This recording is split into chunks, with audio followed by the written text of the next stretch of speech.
And welcome into the Wednesday edition, Robby and Rexrode, 102.5 The Game. Robby Stanley alongside Joe Rexrode, Ian Safar here with you on this Wednesday morning, live from our Busy Bee Plumbing, Heating, and Air Conditioning Game Nashville studios, home of the $99 yearly Beehive membership, where the buzz is always about great service. We got a lot to get into on the program here today. Paul Kuharsky from paulkuharski.com will be with us later in the program. It is week one for the Tennessee Titans, and we will get into the matchup with the Denver Broncos with PK a little bit later in the show. Joe Rexrode, good morning. How are you? I'm fine. Whoever wore these headphones last has a massive noggin. So I had to crank it way down. It must be Big Joe, right? Big Joe? That'd be Willie. Willie? Really? Just got called out by Rexrode. I did not know. That is his seat. Willie is a smart dude, big brain. I guess I didn't realize his noggin was that I think big. he had a backwards Mets hat on yesterday, too. Oh, yeah, great. Stupid Mets. Just beating the crap out of my Tigers this week. Thanks for I'm glad it reminded me of that. Oh yeah. No, we've got pitching issues, man. For a team with flirting with the best record in baseball. Pretty wild, actually. It's like the best pitcher in the whole game, and then two other dudes who are good, and then a bunch of bags of baseballs. Just get into the playoffs. They're just waiting for the playoffs. Well, yeah, not my optimism is fading. Yeah, a little bit. Yeah, a lot of bad pitching performances out there, and the Mets are just having a playland right now. Not good, but they need it. They need it more than we do. Ian Safar, how we doing? What's going on? Doing great, thanks. Happy, I guess, hump day already, huh? Yeah. Wednesday. Love a good short week for everybody. Happy fantasy draft day, too. It is. Fantasy draft day. Get last one in the books, I think. I'll do this one, friends and family one, then a little Yahoo $5 one. There you go. Then I'll probably be done. Wait, so you haven't drafted those ones yet? No, I have. Oh, okay. This will be the last one. This is the final piece. Gotcha. And then probably just wrap up with those three. Yep. Nice. I did my first one last night, second one tonight. So getting after it. I helped Caroline draft last night. This is her first fantasy league at work. And first of all, it's a 15-team league. It's like everybody there. So it's like, wow. Also, they did 15 seconds for your pick. You ever done that one before? That's ridiculous. I'm like, what? Go. She's like, go to tight ends. Go. Somehow we never got auto drafted, but it was like, oh my. I mean, that'll keep you on your toes. A 15-person draft. It was done in 20 minutes, though. It's amazing. I know. I mean, there's something. What's our time? Minute commissioner. 30. Yeah, you're giving 90 seconds. I mean, the other option. Some people do 2 minutes. I was like, no, minute 30 is good. Minute 30 is good.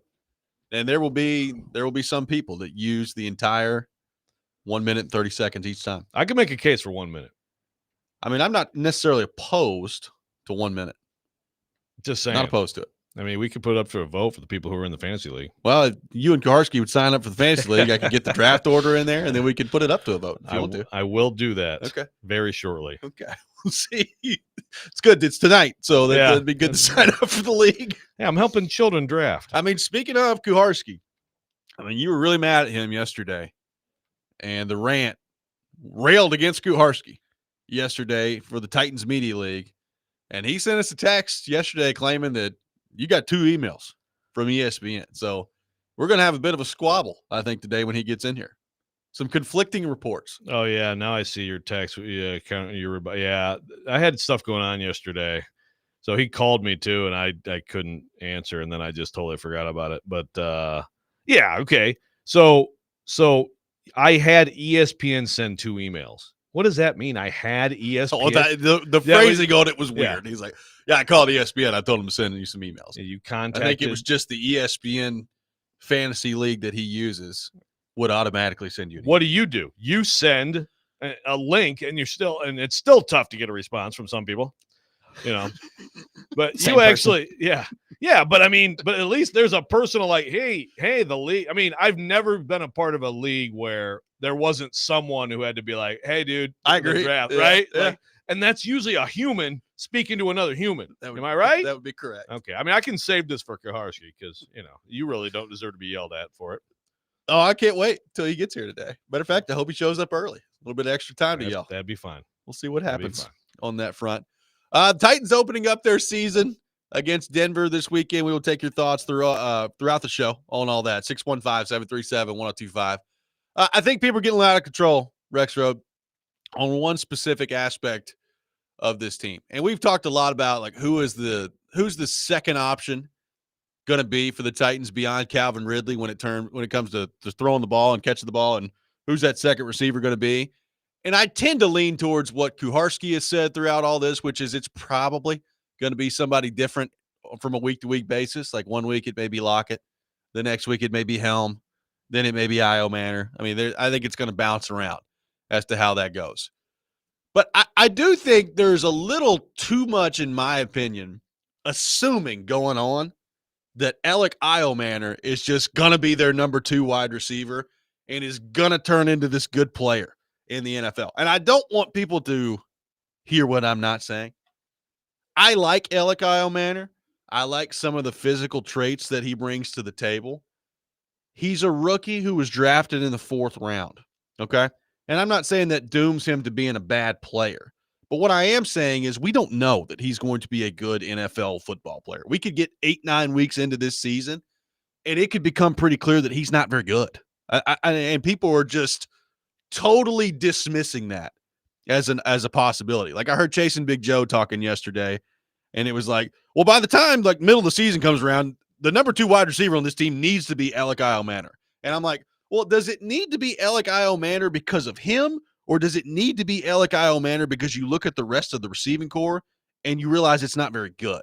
Because to me, those are 2 very different things. Like you're talking about a 4th round rookie coming in. And let me just very quickly do some Titans draft history here. And I won't take up too much time with this, but they drafted Derek Mason before they became the Tennessee Titans back in, when was that? 97 in the 4th round. Yep. Pretty good 4th round wide receiver there. Let's go through some history since then. Darren Hall in the 6th round. Tyrone Calico in the 2nd round. Justin McCarron's Eddie Berlin in the 4th and 5th round. I've only gotten to 2001 at this point. Calico was drafted in 2003. Let's see here. They got Roydale Williams in the 4th round. Brandon Jones in the 3rd round. Jonathan Orr in the 6th round. Paul Williams in the 3rd round. Chris Davis in the 4th round. These are all receivers that none of you have ever heard of. Lavelle Hawkins in the 4th round in 2008. Dominique Edson in the 6th round in 2009. Let's see here. Damian Williams in the 3rd round. Mark Mariani in the 7th round. Pretty good returner. Pretty good player for them. Yeah. Justin Hunter in the 2nd round. Like I can keep going. Dorial Green Beckham, Trey McBride. Like these are all Tajay Sharp in the 5th round. Taywan Taylor, don't forget him. Taywan Taylor. Like these are all receivers that they've drafted. In some case, Dez Fitzpatrick, maybe the shining example in the 4th round. There's a history, and I'm not trying to get into a Titans DNA conversation that Kuharsky likes to get into, because I think sometimes that gets a little silly. But what I'm saying is we have seen a lot of wide receivers come and go around here that have been drafted 4th round, 5th round, 3rd round, that have not even approached working out in the NFL. And I'm not saying that that's what Alec Io Manor is going to be, but I think there's way too much. It's Alec Io Manor. He's going to be fine. He's going to be number 2 wide receiver at the end of the year out there. And I'm trying to figure out where that comes from. And if we've lost our minds, not remembering that he's a 4th round wide receiver. Again, there is a shining example of a 4th round receiver that this organization has drafted that works on this radio station. Worked out pretty well for them. But there's a lot of assuming going on out there that Io Manor is just automatically going to be good. And I'm not willing to go there at this point. Let's see him play some games. And all those names that you listed, I'm assuming that some of them had some decent preseason plays, catches, looked okay in practice, ran around. I remember watching Lavelle Hawkins in the preseason and be like, get that guy the football. Get Lavelle Hawkins the football as much as you possibly can. What happened to Lavelle Hawkins? That's a good question. It's like I think it would be great. I'd love it. Yeah, it would be great for that. And I think there's some promise. Like I think there's definitely something there. But yeah, assuming anything with him is Kyle Phillips, 5th round. In a vacuum. Oh yeah. I'm just finding more. There's more and more that I can say. Yeah. Well, they're everywhere. Have you mentioned Treylon Burks? Yeah, and getting to the first round was that. Yeah. So you were keeping it to the middle rounds. Then. Well, I did roll off a couple like second rounders. But like mainly middle round guys that I just read off. That's I remember Brandon Jones. He flashed for like a quick second. Yeah, but Roydell Williams maybe flashed a couple of plays here and there. Yeah, for sure. Like that's it. They've had their moments. That was it. Well, that's a good. It was super short college production. But again, like translate. I like Io Manor. I was surprised that Io Manor lasted as long as he did in the draft, but he also lasted as long as he did in the draft. So all I'm saying is I think there's a lot of looking at the wide receiver situation for the Titans and saying, well, Lockett's 33 and we don't like Van Jefferson around here. Van Jefferson's not any good. DK didn't do much in the preseason, but he's going to be returning punts. So, yeah, it's just got to be Io Manor. Like, there's a lot of by default, Io Manor is going to have to be their number 2. And all I'm saying is we hadn't seen this kid play a game yet. He's a 4th-round rookie wide receiver, and there's a long history in this organization, those guys not working out. There's a lot of assuming going on. Yeah. And, the unknown being undefeated, part of it, like, so like in a vacuum, it would be kind of unrealistic to expect someone drafted there to, again, sometimes someone drafted there is Amon-Ra St. Brown. So, hey, man, you never know. But yeah, the history of the organization does. And yes, I mean, then you get into the Kuharsky thing and it's like, well, if different people are picking, right? Someone on the text line is like, well, this is about like bad QB player over the years. Like, to a degree. Yeah. I mean, there's probably some truth to that, but I mean, they've had other receivers who still produced in their offenses, right? I can go back through the early part of this list where Steve McNair was the quarterback and they drafted a whole bunch of these dudes in the 4th round and it just did not work. Yeah. And I don't think that was because of quarterback play. Yeah. I mean, it would be a huge development for them. I think we'll see a little bit of him, but like, honestly, if on Sunday, if we just saw like Jefferson, Lockett, and Ridley the whole game, basically, I wouldn't be that surprised. I wouldn't be either. I'm rooting for the kid. I hope he's really good. And I hope like we get 3 weeks into the season and be like, hey, remember when Robby was trying to throw caution to the wind about Io Manor out there because he's an idiot? I hope that's a conversation we're having here in about a month. Freezing cold takes. All I'm saying is there's a lot of assuming going on out there that he's just automatically going to be good. And I think the root of it is because you look at the rest of the wide receivers and you're like, well, he's got to be. Like, he's got to be good. Yeah. And I think that's a very dangerous game to play. 615-737-1025. Our phone number, 615-737-1025. A lot of reaction to this. We'll get into this coming up next. Take your thoughts on Io Manor and the number 2 wide receiver for the Tennessee Titans, Robby and Rexrode, 1025 The Game.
Welcome back in, Robby and Rexrode, 102.5 The Game. Taking your thoughts on our phone and text lines driven by WilsonCountyHyundai.com. 615-737-1025 is our phone number. I'm throwing it out there. Maybe pump the brakes a little on the Elikayo Manor discussion and just the automatic assumption that he's going to be good. Now, I will say this, Joe. Titans didn't help us yesterday. The unofficial depth chart came out, and you've got Calvin Ridley. You've got Elikayo Manor and Tyler Lockett as their starting wide receivers in the top three there. So, well, there you go. No Jefferson. You've got it's an unofficial depth chart, so there are limitations as to what it actually means. But in the unofficial depth chart, it's Ridley, it's Lockett, it's Io Manor starting for the Tennessee Titans. Well, that to me, if I'm a Titans fan, I like to hear that. That's what I like to hear. I want him to play. Yeah, I want him to do well. So I don't know why. Why would Callahan put that on the depth chart? I know the depth chart is like, whatever, you got to take it with a grain of salt, but that's one of those things where it's like you could easily just default to the veterans and just see what happens. Put them on there. I think maybe that is a little bit of a commentary. Well, look, some of this is also, we know what Van Jefferson is, right? Van Jefferson, despite the fact a couple weeks ago, everybody around here was talking about how he's never caught a football in his life. Then he made one play in the preseason where the defensive back fell down, and then all of a sudden he was good again. Yep. Van Jefferson is number 5 wide receiver? Is that what he is in the league? Number 4, number 5, somewhere in that neighborhood? Probably a 4. So we know what he is. He's an okay player that if he's playing a lot for you at wide receiver, that's probably not good. Probably not good for your football team. So again, I think some of this discussion comes back to that of okay, well, if it's not going to be Io Manor, we don't really feel like DK. DK kind of feels to me like hey, if you need a deep shot guy, maybe sneak him in for a few plays and see if you can hit one down the field. We know that Jefferson throughout his career has not been a starting level wide receiver. He's kind of a veteran backup guy that you can rely on. Lockett has been a starting level wide receiver. We'll see if he still is at age 33 here in a few weeks and what that looks like at this point in his career. So again, I'm just wondering how much of this is Elikayo Manor as a player and where he is right now versus the necessity for him to elevate in this lineup. I've said this before, but we don't know. I don't know. He could come out there on Sunday against Denver and have 6 catches for 95 yards and 2 touchdowns. I have no idea. I hope so. Look, believe me, I've talked about this. I am so tired of watching bad Titans football. I hope that they've got a ton of guys this year that play way better than I think they're going to heading into this year.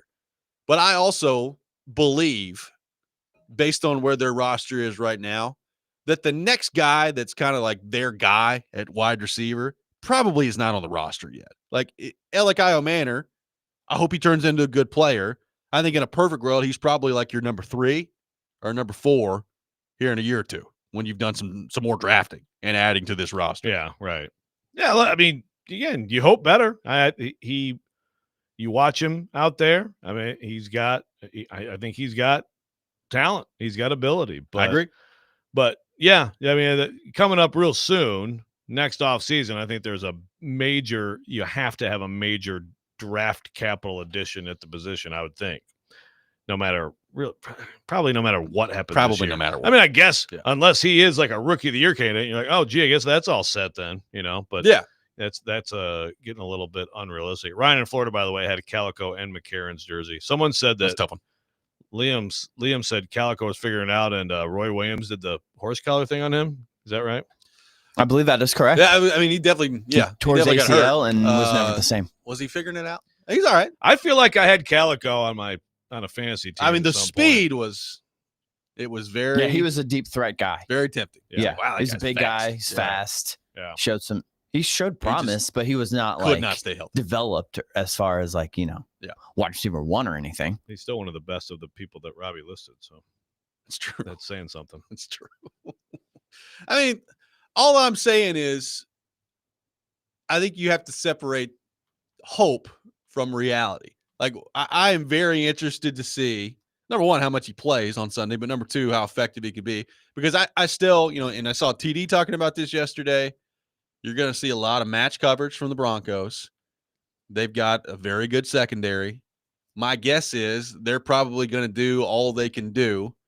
Number one, to stop the run with Tony Pollard. And number two, in the passing game, when they're in obvious passing situations, they're going to probably shade some coverage toward Calvin Ridley. And then you're going to have somebody else out there winning one-on-one matchups. And can Alec Iomanner in game one as a rookie against that defense on the road in the altitude do that on a consistent basis? I don't know the answer, but I think we're going to find out some of the answer on Sunday. Yeah. So he's like a lot of this offense, which is like, I'm not saying you take no conclusions from week one. Where it's one of 17 games. It's important.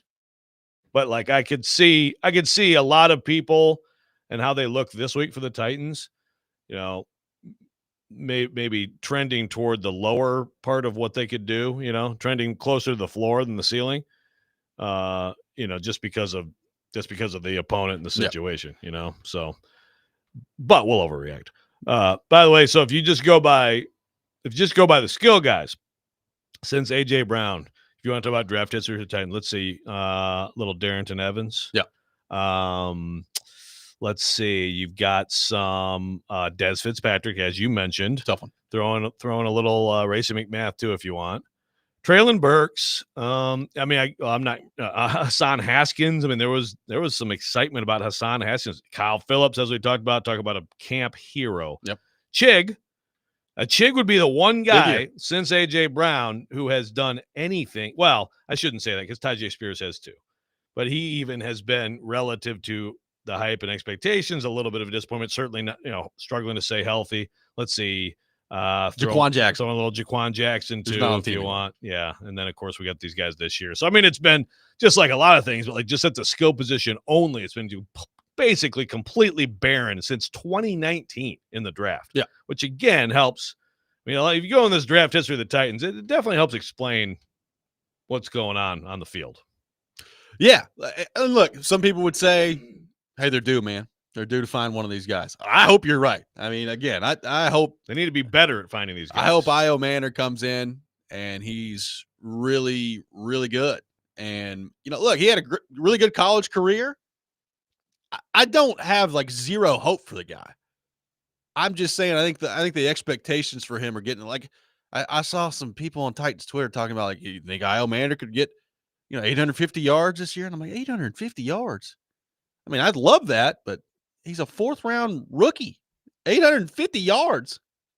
Sign me up for it right now, but I don't think he's going to approach that. That's just me. The funny thing is, 850, that's good. But I was going to say, like, because of the state, like you're saying, it's a necessity thing. Given that and given maybe some fourth quarters where you're down multiple scores, et cetera, et cetera. I mean, that's probably more possible for him than like some rookies who are like on a better team with a better receiver room, right? It could be. Like it. Yeah. But 850 though would be that would tell you something. I just wonder where the ball is going this year beyond Ridley. Like the more I look at it, like I think Gunnar Helm will be a very good red zone weapon, right? Like I think he could be useful in the red zone. As you're moving up the field between the 20s, is Gunnar Helm going to be like some consistently reliable target? We'll see. Chig, I have no idea. Like Chig, to me, until he proves that he's more than what he's been, I just am going to think that he's what he's been at this point. He'll be involved. Yeah, he'll be involved in the offense. Maybe he can be more of a big play guy. The thing about him is his rookie year, I was like, yeah, get him the ball because after the catch, he's pretty good. And he's had some plays like that since then, but very limited.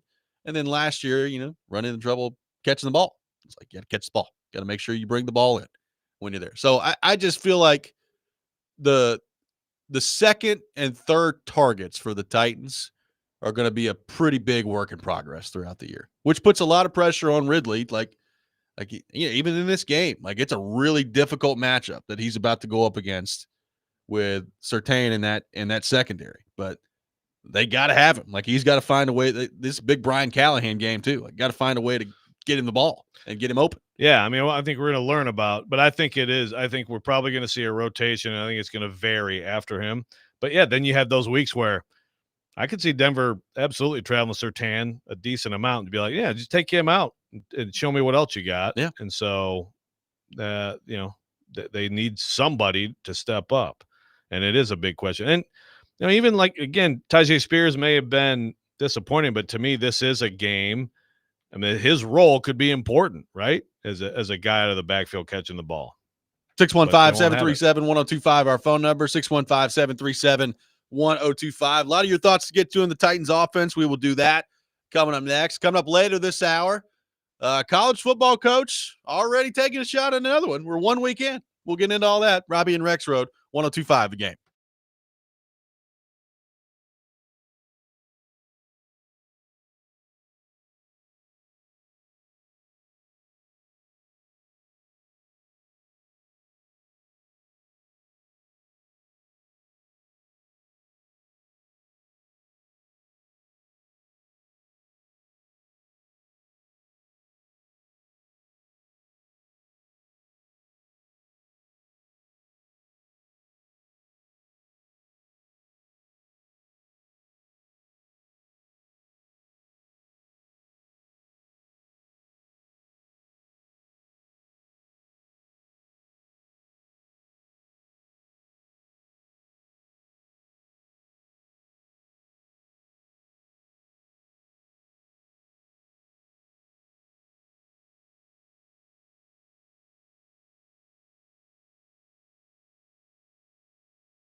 Welcome back in, Robby and Rexrode, 1025 The Game.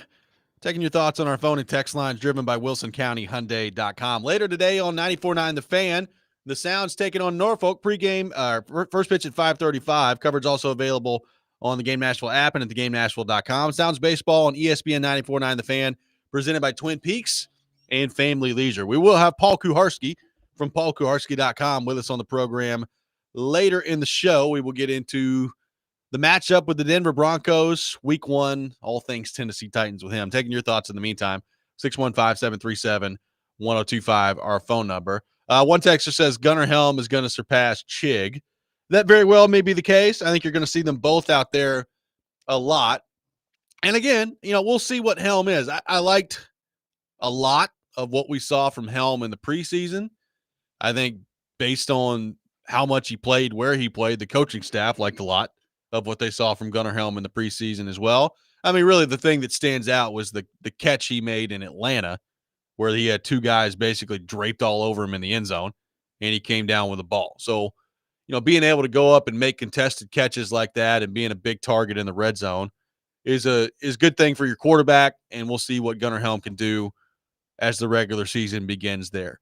I look at this offense, Joe, and so much of our attention is going to be on the quarterback, as it should be. But again, the targets beyond Ridley, how does that come into focus this year? And does Ward elevate that, right? Like, how quickly are we talking about Ward elevating some of these guys? Does Tyler Lockett in the slot give you something that you've really not had in this offense for a while, right? Like, they wanted Kyle Phillips to be that dedicated, true slot guy, and it just didn't work out. He couldn't stay healthy. Last year, they brought in Tyler Boyd, and it was clear pretty early that he was a shell of himself and wasn't the same guy. Lockett, at this stage of his career, can he be a reliable guy for you over the middle? Like, he caught 49 balls last year. Would you sign up for that right now? Do you want more from Lockett this year based on where he's going to be playing? Like, Lockett is a guy that has played inside in his career, but has also spent a lot of time playing outside in his career as well. So, with how he's going to be utilized in this offense, what is he at this point? And here's the other thing with Lockett, and I don't think this is going to be the case. I hope it's not the case.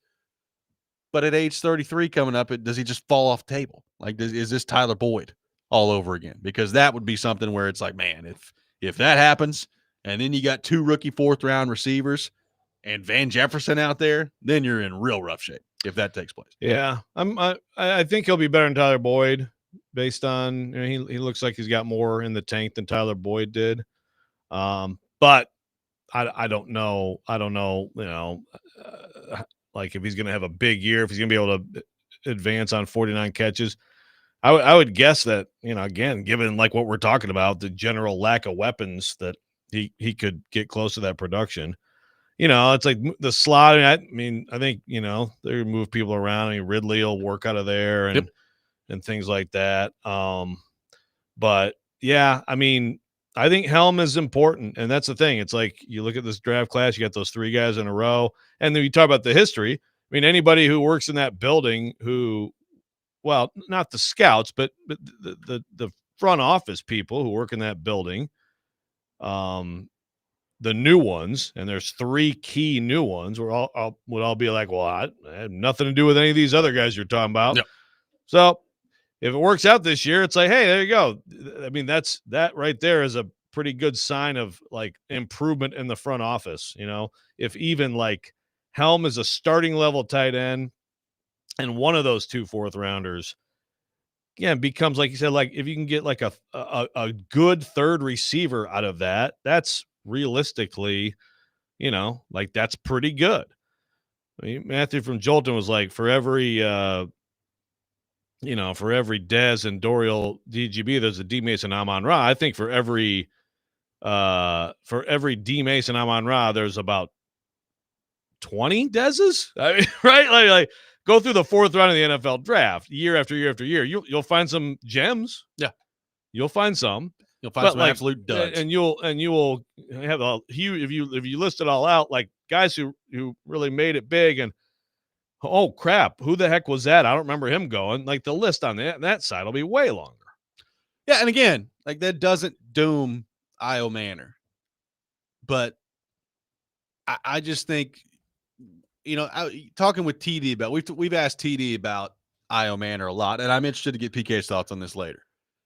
But TD has talked about how I think the phrase he used either last week or the week before with us is when he hits, right? Like you look at it and you're like, man, okay, pretty good size guy, runs the route effectively, can use his size, all those things. And then, the practice that he had against Atlanta where it was AJ Terrell against him and he was just totally shut down, right? And he talked about it being the worst practice of camp. And, it's a rookie, right? Like he's inconsistent in his performance right now. So that doesn't doom him this year. Doesn't mean he can't have good games. But I think there's probably going to be a learning curve for him, just like there is most every rookie, right? So if there's a learning curve for him and it's inconsistent from game to game early in his career, which again is not a bad thing. He's a rookie. What does that mean for the offense? Like I just think that there's a lot of question marks about what that's going to mean about their production, throwing the ball through the air.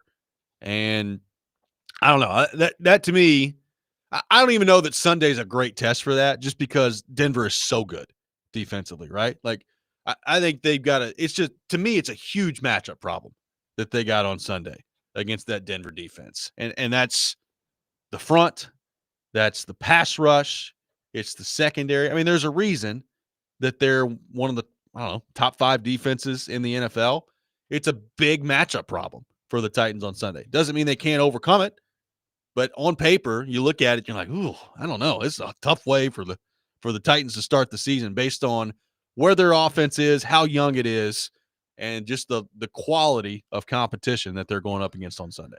Yeah, so you go into it as a fan knowing that that there will be more opportunity in some weeks, but I guess it's also like, hey, there's going to be a lot of talk. There already is. They're answering questions about this defense. I mean, Brian Callahan talked a ton about it on Monday, so it's also one of those like Vrabel would use this. Sorry to invoke Vrabel, but I'm just saying, some coaches would absolutely lean into this whole idea of, oh yeah, well this is supposed to be some terrible matchup for us, blah blah blah. I mean, you can talk all you want, doesn't mean you're going to do anything. I mean, but I guess you would rather your rookie quarterback not have to start like this, probably. Like if you could pick it, you'd probably pick like a home game against a crappy team, for your rookie to start. But at the same time, there is a little bit of, I mean, the expectations, as we're discussing now and discussed all over town and through the fan base all week, is, I mean, I think most people who are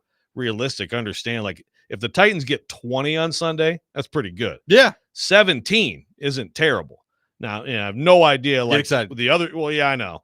But then the other side of the ball, I have no idea. I mean, can they keep the score down and keep you in the game? I don't know. Well, I mean, I don't think this is going to surprise anybody, but the line is 7.5.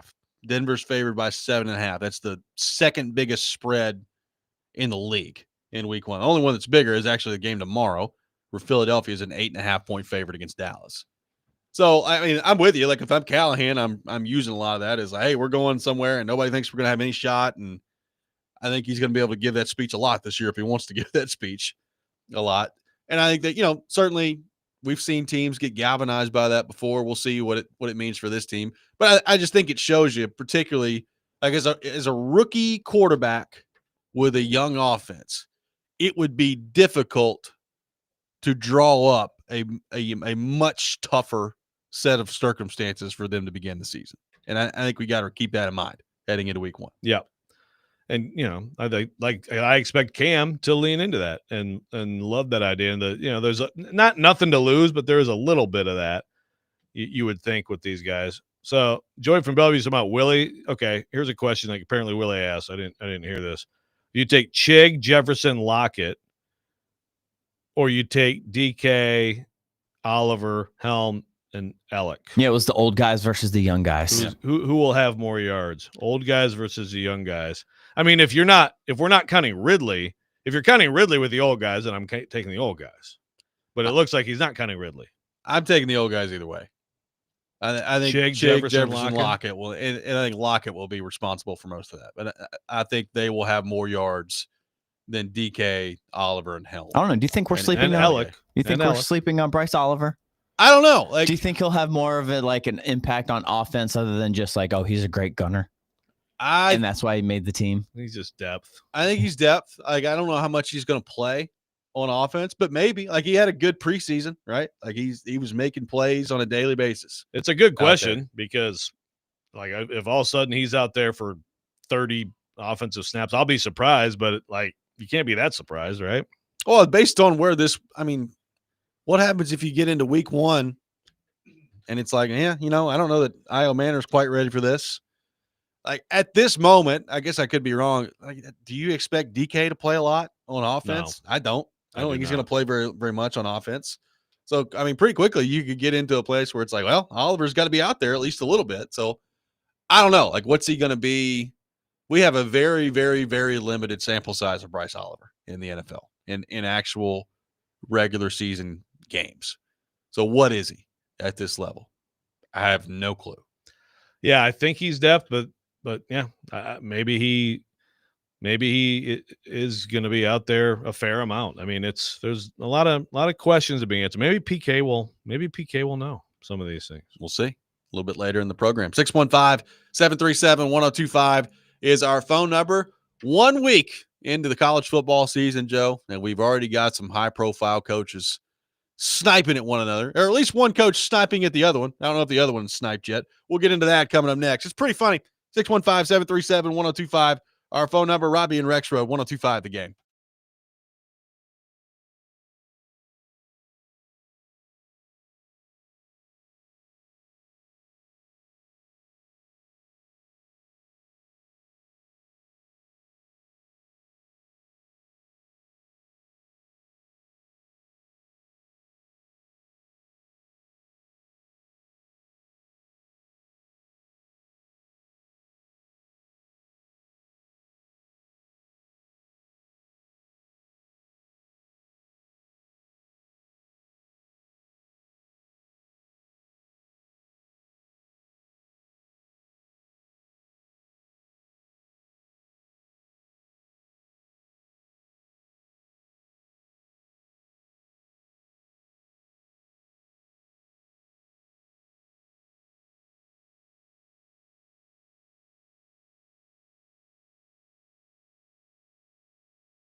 Welcome back in, Robby and Rexrode, 102.5 The Game.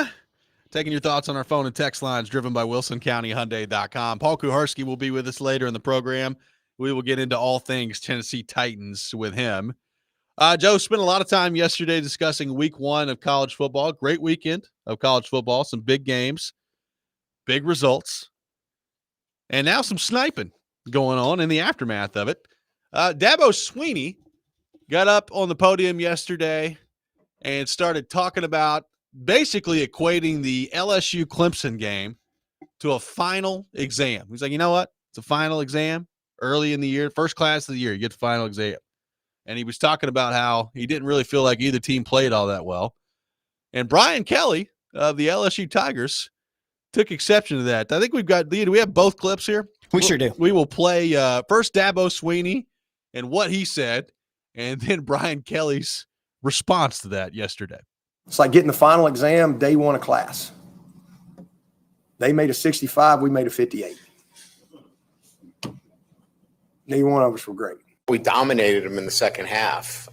So he's either a really good grader for, giving himself a 58, or he's a really hard grader on us, or he didn't see the second half, which that might be the case. He might not have wanted to see the second half. So again, look, this is all past. Brian Kelly wins one game, one season over. He starts popping off at the mouth, Joe.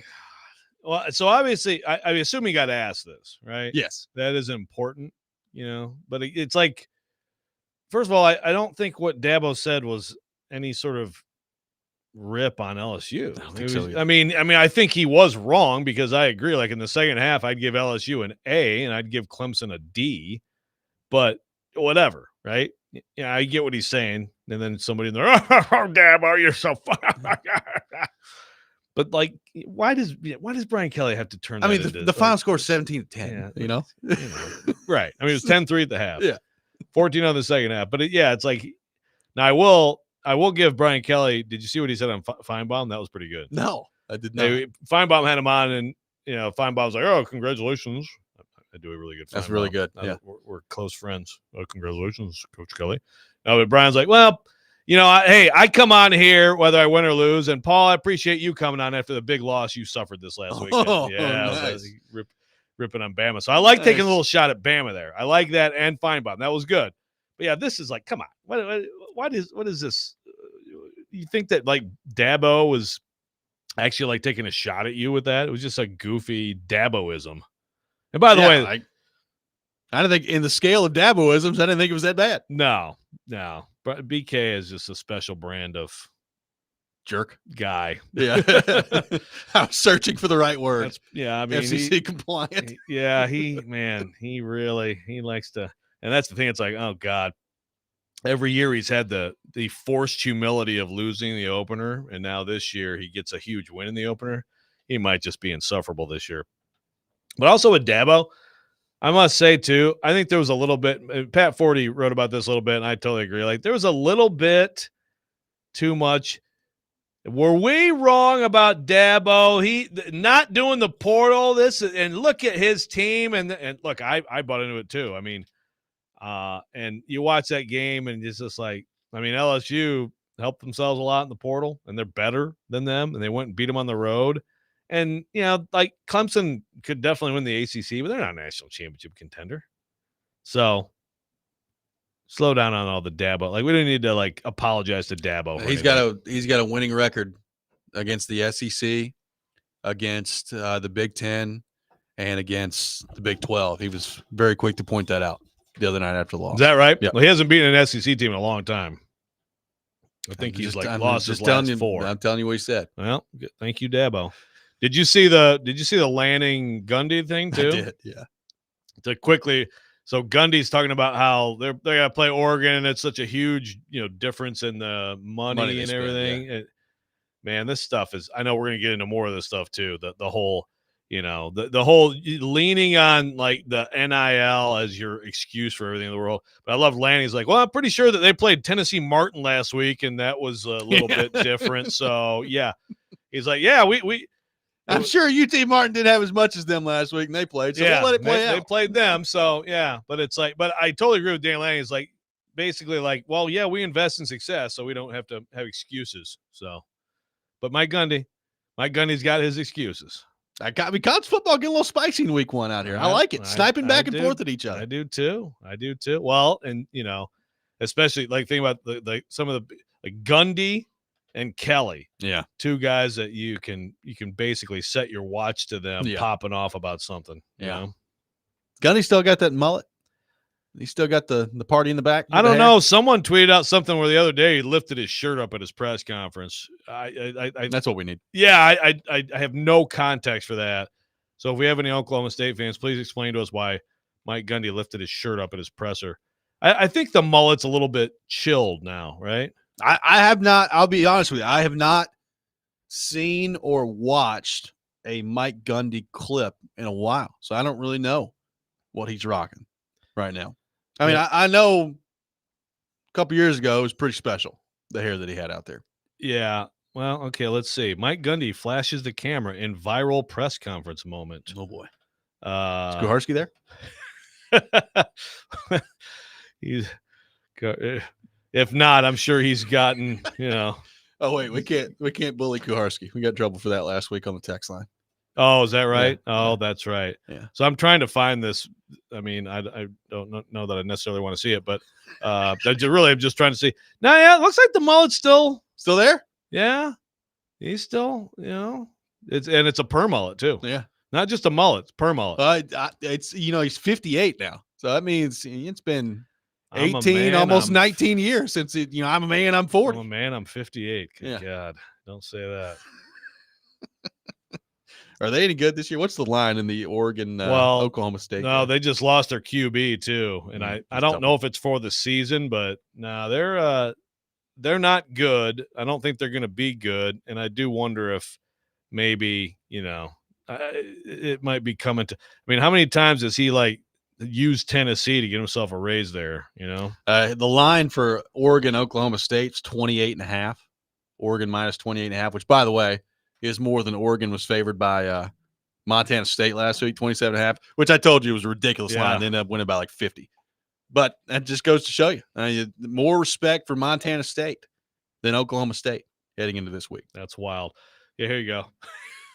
Oh, I was just showing you well, wait, now it stopped. Sorry. But yeah, he actually has a little bit more of a fro going. Okay. With the mullets kind of a little bit chopped down. So, but don't ever lift your shirt up again, dude, at a press conference. Yeah. I mean, it's amazing. I'm not very good at assessing bodies with shirts on. I don't think that one will ever get old. Love that one. God. 615-737-1025 is our phone number. 615-737-1025. Rexrode believes there is way too much spin going on with a certain college football program out there. We'll get into that coming up next. Robby and Rexrode, 1025 The Game.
Hour number 2, Robby and Rexrode, 102.5 The Game, live from our Busy Bee Plumbing, Heating, and Air Conditioning Game Nashville studios. Home of the $99 yearly Beehive membership, where the buzz is always about great service. Robbie Stanley, Joe Rexrode, Ian Safar here with you. Paul Kuharsky from paulkuharski.com will be with us later in the program.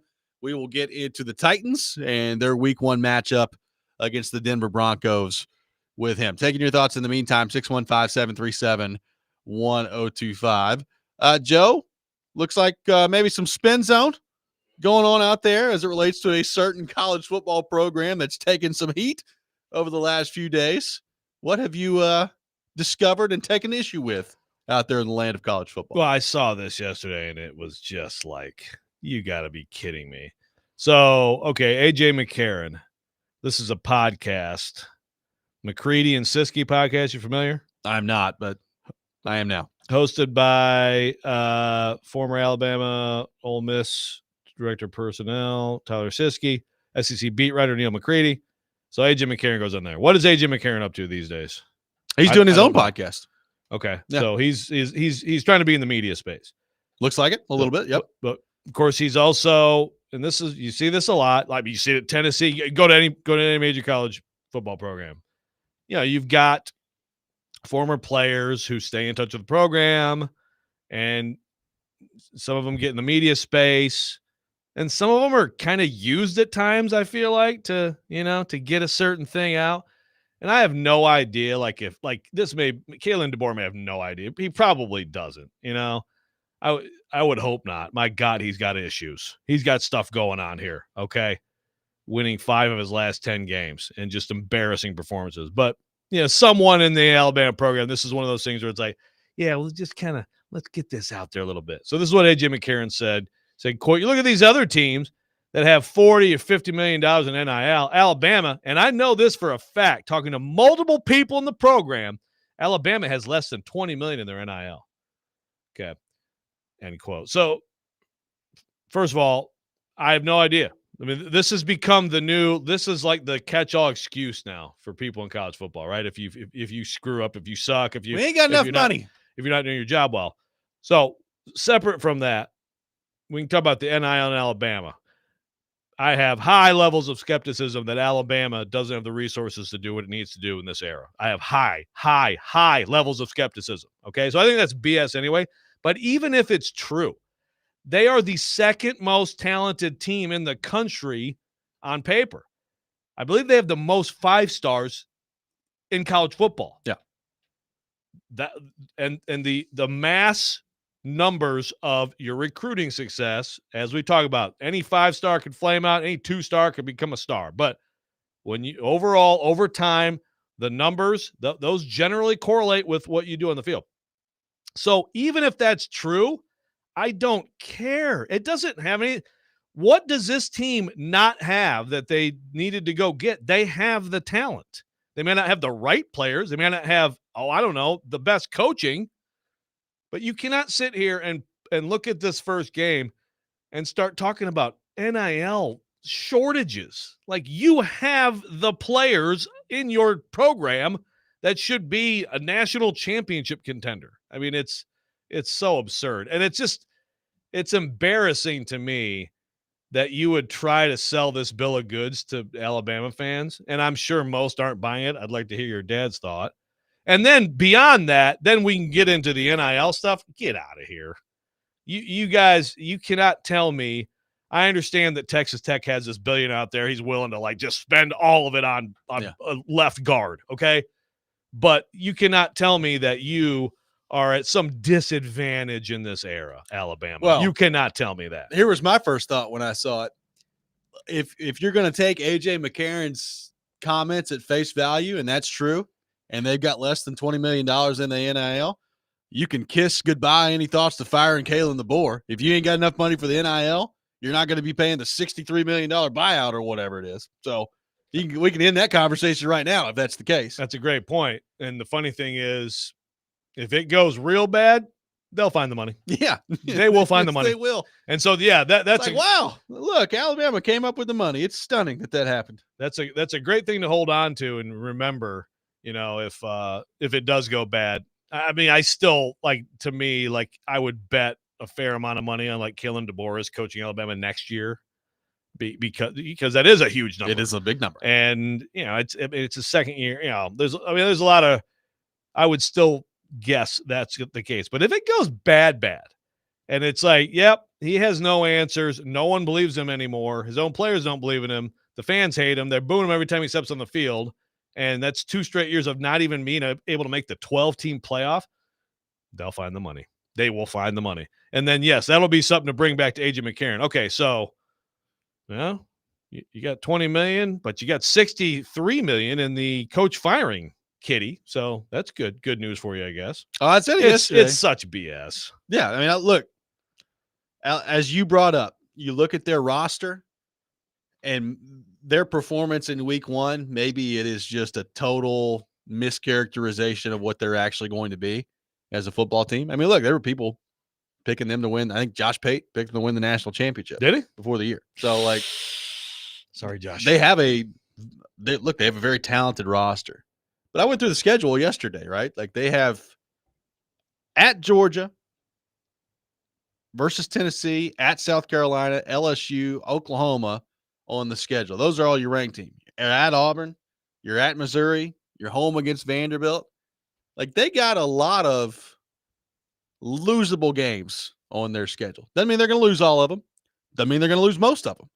But they got a lot of losable games on their schedule. Like, can you imagine? I know Bama fans can't even, like, stomach this thought. But what if they're, like, 7-5? Like, what do you do at that point? No, it's totally on the table. And it would be a fascinating just situation to follow, because it's like, I mean, you could still make the case like, okay, this guy, he just came in. I mean, there's always a get your own players in. That's a little different now. You know what I mean? Yeah. And look, I mean, I will say if it keeps going this way, Alabama teams will be less talented moving forward. Because I mean, kids, they still go to winners and they still decommit from teams that are losing. That's still part of it. There's no question. It's like, well, I want to go where I have a chance to play for championship, chance to be in the playoff, better chance to be developed for the NFL. All those things were totally in Alabama's favor forever. But man, it's still like, are you really going to can this guy, with 2 underwhelming, way below standard years, but still right after following Nick Saban? I mean, but the thing is, the money people will, if it gets to 7-5, I mean, the money people have more power now over these programs than they ever have. They've always had power, but now, because it's basically like, this is like, there's so much more required from them for the players. That's how much more power they have. You bring up Saban. To go full circle on this, you know who they play this week, right? Yes. No, yes. For Alabama fans know this well. Louisiana Monroe, who beat him in his first year. Now, That would be fun. Now, that would be, oh, boy. But, I'm assuming that they'll right the ship with this one. It is a home game, yep. So I would be stunned if they lose either one of the next 2 games. Yeah, Monroe or Wisconsin, who I don't think is very good. Yeah. Then you go to Georgia. I mean, you get Vandy coming in. Oh, boy. I mean, Tennessee's got a real chance to win in Tuscaloosa. I mean, they had a chance to win 2 years ago against Saban in Tuscaloosa, really. They should have probably won that game. But, yeah, like you said, South Carolina, LSU. I mean, I think Oklahoma, big game this week on that front. Yes. John Mateer against Michigan at home. I mean, he had huge numbers. He was, again, Washington State guy like Cam Ward. If he's going to be that, Oklahoma could be a totally different-looking team this year. And then, I mean, Bama always – is in tough games at Auburn. And I think Jackson Arnold, former Oklahoma quarterback, looked kind of good running the ball for Auburn. So how many losses? Yeah, take that, Robby. Yeah. I mean, apparently I hate Auburn. I mean, my gosh, they could easily be 6-6. I'm sorry, but they could. They really could. And then again, they could be 10-2. They can be 10. Robbie's loving this segment, I gotta say. It's been a great week for me. It really has. Well, what if? Let me ask you this, because Lance is trying to push the Dabo, which I don't think Bama would go try to hire him at this point, and I don't think he'd leave Clemson. I mean, no. Now you can make the case though. It's like, well, that SEC money is definitely going to be different more and more as the years go on than the ACC money, but I don't think that would happen. I don't see him doing that at this point. What about how about Tennessee? My dad's already convinced it's Lane Kiffin next year. Really? Yeah, he's Lane Kiffin's going to be the guy, which honestly would be kind of hilarious. Does he want that? Yeah. Okay. I wonder how much of the Bama fan base feels it, because I thought we were going to talk a little groomers. Well, I mean, why Alabama fans laughed for so many years at Tennessee fans and their groomers, and now Tennessee fans could flip it around and laugh at them and their groomers. yeah, maybe so. I mean, He said he'd die to be in the SEC. Where else would you want to be? when's Pruitt's show cause up? Oh, good God. I can assure you that the gap is closing. I mean, Tennessee had to lock him down that contract extension at one point, so Alabama didn't take him when Saban retired. Thank goodness. He could be Gruden's recruiter. But, I mean, if you're a coach out there, this is when not only is it Alabama, but now you get to follow the failed guy who followed the legend. Yeah. That's beautiful. Oh, I've said this. That's when you want the job. I said this over the weekend. I would much rather be the guy who followed Saban than the guy who followed Saban. Yeah. If that makes any sense. Oh, that's where you want to be. Yeah. Because now it's like, okay, you actually look pretty good. Let's head to our 102.5 The Game phone line, driven by WilsonCountyHyundai.com. Welcome in Larry to the program. Larry, good morning. Thank you for calling in. How y'all doing today? Good, Larry. I was reading Twitter last night, and there was a story on there about the Alabama football players. They be ordering DoorDash at 1 o'clock in the morning before the game. The Saturday before the game, they got ordering DoorDash at the hotel. And I'm just thinking, they're eating that junk food crap late at night. They probably ain't ready to play on Saturdays. I did see this. I saw this floating out there. Thank you for the call, Larry. I did not know exactly where it came from. So this could just be like a, message board type thing. But I did see some Alabama fans discussing DoorDash at 1:30 in the morning and how Nick Saban would have never allowed this to happen. So I don't know how true it is, how not true it is, but it is very funny. Okay. Again, you hate to see it. Well, first, yeah, exactly. It was giving me PTSD when you're talking about young people ordering DoorDash. Looking on my credit card statement. What? Who paid how much for Taco Bell? Yeah, oh my $28 for Taco Bell. I could have eaten a month of Taco Bell when I was young for that much money. Yeah, man, I wouldn't be surprised if they got DoorDash to the hotel room, and I don't think Nick Saban would have stopped him either. Nick Saban probably doesn't know what DoorDash is. Got these kids running around. Remember Nick 1:30 in the morning. Nick Saban would have made sure they're in bed by 8:30. I told you that Nick Saban told me this summer that he has not sent a text. What did he say? He just learned how to text. Yeah, what he said. He just learned how to text in the last year. Yeah, he just learned how to text in the last year. I think Nick Saban just totally lied to you. He probably how have you operated without knowing how to text? I mean, you're even in recruiting, right? Like, don't you know how to text somebody? Yeah, but like the old school coaches, they do phone calls. That's why those people got hold of his number and they're like, "I'm decommitting, coach." And then, hello. It's real late. Like if he was a texter, he probably would have been mad that they even called at all. His phone calls are in his brain, right? So I don't know. He probably lied, but I also think that he might not know a DoorDash. Somebody down there in Alabama needs to get to the bottom of whether or not these kids are DoorDashing at 1:30 in the morning, night before the game. I mean, what are they DoorDashing? I don't know. There's only limited options at 1:30. Yeah. Look, young athletes, kind of stuff they got in Tallahassee. Eat whatever the hell they want, and they're just, you know what I mean? Yeah, that metabolism. Still don't you remember when you were young people?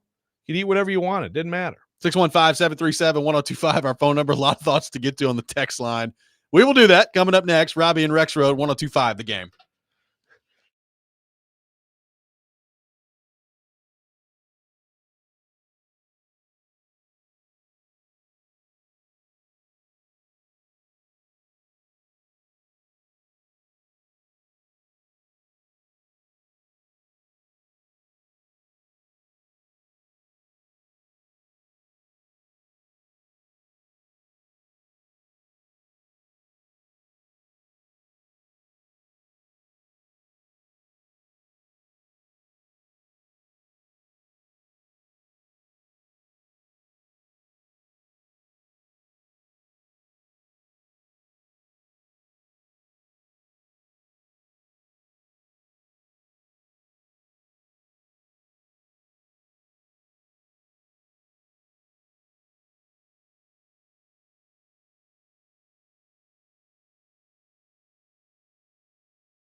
I choose to believe we got a good football team, but we can't play on our heels. Like, we're not going to be what we think we can be, what we want to be, if that's the case. And so, again, that falls on everyone. I don't just point the finger at the players. You know, gave both sides of the ball. I mean, you kind of know what you're going to see, but going into the game, but with new coordinators.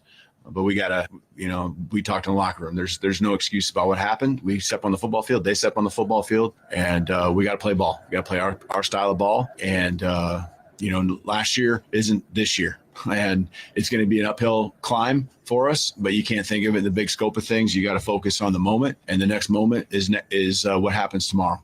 And we'll find out. We'll find out. We've talked all along about chemistry on this team, and talked about how close we are and how hard we've worked, doing a lot of the right things. But we'll find out. We'll find out if that sticks.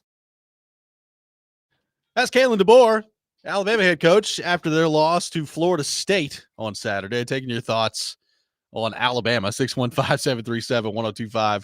Our phone number, 615-737-1025. Joe, this conversation started about A.J. McCarron's comments about how apparently Alabama doesn't have enough NIL money. And now basically it's just turned into a bashing Alabama segment on the text line. Hate to see it. Yeah, right? Don't you? Really tough. You're really I feel really bad seeing for these all people. This stuff. I feel bad for Bama fans. By the way, I've got Katie Rexrode weighing in about Saban's strictness at Michigan State. We both had friends who played for Saban.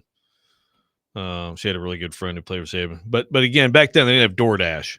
I mean, I guess back then it's like, try to order some Good Times pizza or some Gumby's, which is where I used to deliver pizza in East Lansing. Nice. Some Gumby's pizza to the team hotel at they do bed check, but it's like, like you have the team in you send the grads around and do bed check. I'm sure there was some food ordering. I mean, you ask Alabama fans right now, they're walking around the hotel lobby just causing chaos in there. DoorDash all over the place. They're DoorDashing. God, I hate DoorDash so much, by the way. Commerce went up a lot in Tallahassee, apparently, Friday night. I guess so. Wouldn't believe how much money's flowing around here, DoorDash. Or in Tallahassee, I guess. Yeah. Right. What's that? Oh, did you just say Tallahassee? I did. That was really weird. I thought you said Tuscaloosa. Good Lord. I guess I just expected you to say Tuscaloosa. That's very weird. Yeah. I think I said Tallahassee. I guess someone would need to go back and fact check me. So they had DoorDash in Tallahassee. Yeah, you mean in Tallahassee? Tallahassee, Florida. Thank you. Thank you. Thanks for the correction. Some people, the Kiffin thing is like, that is a polarizing, and I can tell you, because I've been on some Bama message boards the last few days. There's some Bama fans who would disagree with your dad. I would agree strongly. Yes, there's some people do not want that. But you know what? I do think that he's a good coach. And he's matured a lot, and maybe I'm just like rooting for it because it would be it would take the Tennessee Alabama rivalry to unseen heights if he was the head coach at Alabama. It would be awesome. Third Saturday in October would get probably everybody in attendance would probably have to wear a helmet. There's golf balls everywhere, just flying all over the place, both sides. It's like, what's going on out here? Mustard bottles it's just raining down from the skies. Good gracious. Keith says Chapel Bill in Alabama. That'd be something. If Saban was still there, he'd go back there in the coach car wash and be like his laundry guy, like Butch. How many Alabama fans do you think are still deep down secretly holding on to hope that Saban just looks around one day and is like, you know what? I miss it. Let's get back in there. I mean, he's kind of made it clear now, hasn't he? I think he has. But I think there is a significant number of Bama fans that are like, just throw all the money in the world at him and get him back. Do whatever you got to do. Does your dad agree? I don't know. I haven't asked him about that. I mean, it sounds nice, but I think Nick's out of there. I think John Gruden is a better option. What does this mean? Ethan on the YouTube chat. Back in Joe's day, I bet food wasn't the only thing ordered. What the heck are you trying to say? I don't know. Is that a shot at you? Is that a shot of the culture of your time? I don't know what that means. Is that a shot at Hugh Freeze? Like, what are we talking about here? Boy, you want to see this fan base down bad at Alabama? Go like 7-5. Lose to Hugh. Including a loss to Auburn and Hugh Freeze. He'd be done at that point. I mean, those games every time down there, even Brian Harsin, is pushing Bama in the when they play in the Plains. I mean, I have no idea how good Baylor is, but Auburn I thought looked decent the other night. Like they look like they at least had a clue out there. Yeah, I mean they've got some really talented dudes on defense. They have some talent. Now recruiting has not gone well for Hugh. Playing a lot of golf. And golfing, I don't know how well it's gone. It's a lot of, at least it's quantity, if not quality. A lot of quantity. Right? But there is some talent on the team, and it's like Castellanos. Tommy was Thomas. You watch him. Tessitore kept calling him Castellanos, and I was like, I've never heard that spelling called Castellanos, but that's what he said the whole game. Tessitore just wanted to get to the disco, man. Yeah. He was just trying to get out of there. I did not think he was good last year, and then we lost his job, and all that stuff happened. And it's like, and then he's getting into the public spat with Bill O'Brien. It's like, oh God, look at him at Florida State. One game, but like it looks like a perfect fit. Jackson Arnold wasn't good last year. Remember the Tennessee game? Oh, I mean, he got benched in that game. It was not right. It was not good. But if you use a player like that, both of them, if you use them correctly and use the fact that they can run so well, and I mean, it worked out pretty well in that first game. So, Bama could lose that game. We're already to Bama losing the Iron Bowl. I mean, look, I said this yesterday. There is a possibility here that maybe Florida State's just going to be really good, and maybe they're back in contention in the ACC. And you look at it, and it's not as damaging of a loss as it feels like to Alabama fans. I just think that the Alabama part of this in totality goes back to what we were talking about, which is he's 9-5.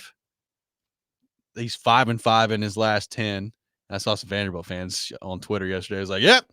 Vanderbilt broke Bama. That's what it is. Vanderbilt broke them. There you go. So, hey, I mean, we'll see how it goes the rest of the year. They still have a ton of talent, and they could end up still in the college football playoff. It just kind of feels like the walls are closing in on him right now, which is amazing given the fact that he's 14 games into his tenure. Yeah, but that is college football. They close in faster than anything else. And, again, it's like the negativity, the fans, the boosters. I mean, some potentially good coaching tenures have ended before we ever found out because of that stuff. And when you talk about a program with these standards, and again, these resources, AJ McCarron, please stop with this BS. Yeah, we got to stop with the Alabamas at a disadvantage stuff. It's like, okay, come on. I mean, now, if you're being realistic as an Alabama fan, I mean, you could say we used to have an advantage over just about anybody, right? Like before this, like with Ohio State or whoever. I mean, they had it rolling at an incredible level, which, of course, as Saban said, NFL development, obviously winning championships. As Saban would never say, you also have to have resources and deploy them in correctly at certain times. A lot of Escalades out there back in the day. I mean, come on. It's like, of course, that has to happen at any program, FBS program that's trying to be competitive. But they did. It was just like it was a machine. And now you can have a Texas Tech, even a Vanderbilt. Vanderbilt can go out there and say, we got some people with money. We can get some better players than we could have gotten before. I think they're maybe as talented as they've been at Vanderbilt right now. So, so your advantage is reduced because of this. But to claim that you're like in some second tier in this, come on, man. Somebody asking about Coach O. Could Bama hire Coach O? Coach O said he wanted to get back into coaching. You got to be quiet over there. I'm having a press conference. I mean, we need him back in the game. They can end every interview he does with roll tide. Roll tide. Oh, yeah. That rolls off the tongue. Yeah. He'd be good at that. Yeah. No, he needs to be in the game. I would. Right? First off, let the record show. I would love for Alabama to hire Coach O. That'd be awesome. Please do. Oh, God. He needs to be involved in college football in some way. Oh, I agree. Get him back in there. Look, Coach O's gotten too much hate. Like he did win a championship. Yeah, like toward the end of his tenure, everybody thought he was just some bumbling idiot out there. And it's like, well, he did assemble maybe the greatest college football team of all time, at least in the conversation in 2019. Right. he had maybe the greatest college team of all time and season of all time. And then other than in that season, everybody thought he was a bumbling idiot. Exactly. Before and after. Yeah, exactly. It's like, wow, this guy's a moron. I mean, he does like to get into like, you know, scuffles with frat boys. Yeah. I mean, he needs to chill out on that. I swear, like every like couple months, there's like a new video of him. You better shut up, boy. Like, no, Well, I'm not wrapping up. You shut up, Kuharski. Kuharski's here. He's telling us to wrap it up. He will be with us coming up next. I'm sure Rexrode will yell at him about fantasy football, and we'll get that out of the way coming up next as well. Robby and Rexrode, 102.5 The Game.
Michigan takes on Oklahoma this Saturday at 6:30 in our college football game of the week on Sports Talk 830, presented by Twin Peaks Restaurants and Circus Sportsbook Kentucky. Coverage also available on the Game Nashville app. and at thegamenashville.com. Robby Stanley, Joe Rexrode, Ian Safar, Paul Kuharski from paulkuharski.com with us here on the program. PK, good morning. How are you? Good morning. Hopefully I'm not coming down with something, but there was a cold in my house recently, and I fear that I am next, and it's poorly timed if that is the case. Great. Good to see you. Joe, come here. Glad to be right next to you. Joe, come on over here. Awesome.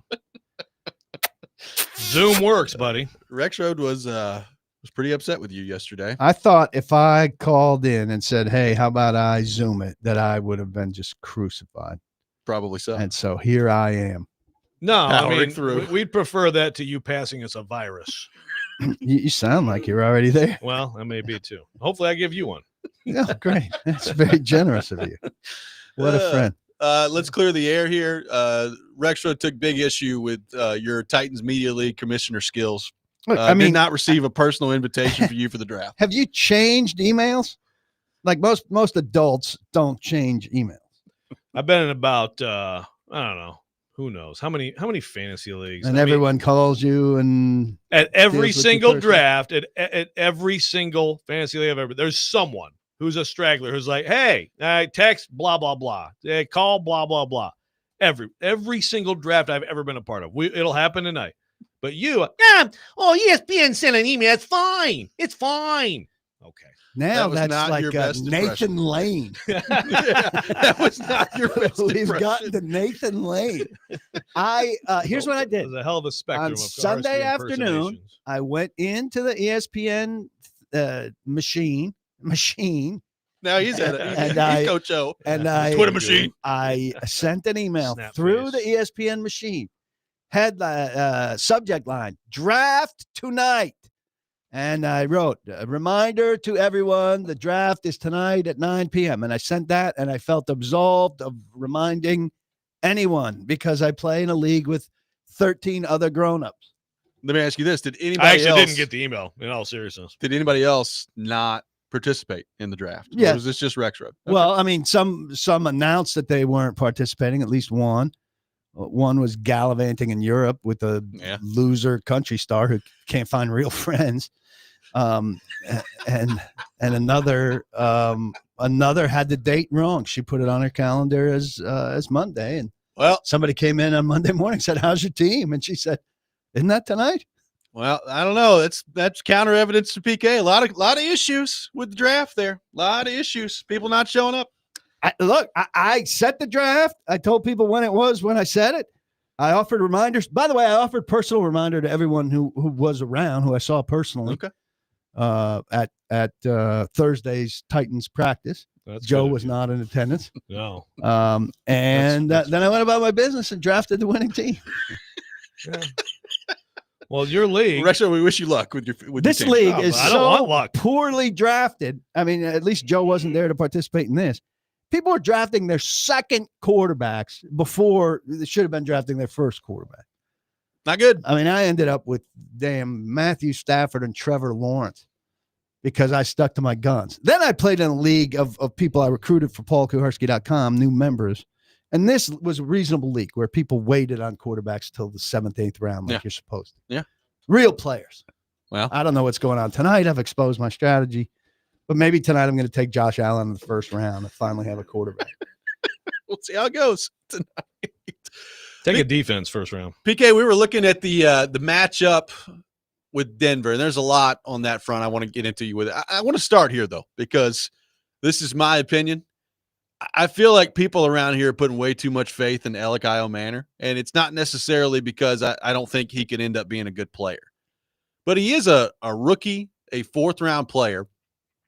And I went through the history earlier in the show of Titans wide receivers that have been drafted 3rd, 4th, 5th round, kind of in those middle rounds. It's not very pretty, as you will be not surprised to find out. And I think the Alec Manor excitement around here is rooted more in what the Titans don't have at wide receiver rather than what he is as a wide receiver. Am I wrong? Am I being too harsh? Well, it's hope. There's always hope about the next guy at wide receiver. I think he's a talented guy. Is he going to light it up on the opening day in Denver? I doubt it. I I mean, I think he's had a good camp, but I think maybe the most telling day was his worst day, which was the first day in Atlanta. He said he couldn't get himself up, and he kind of got bullied. And he needs to be a physical guy, a go get the ball and take on cornerbacks guy. And he didn't do that first day of practice in Atlanta.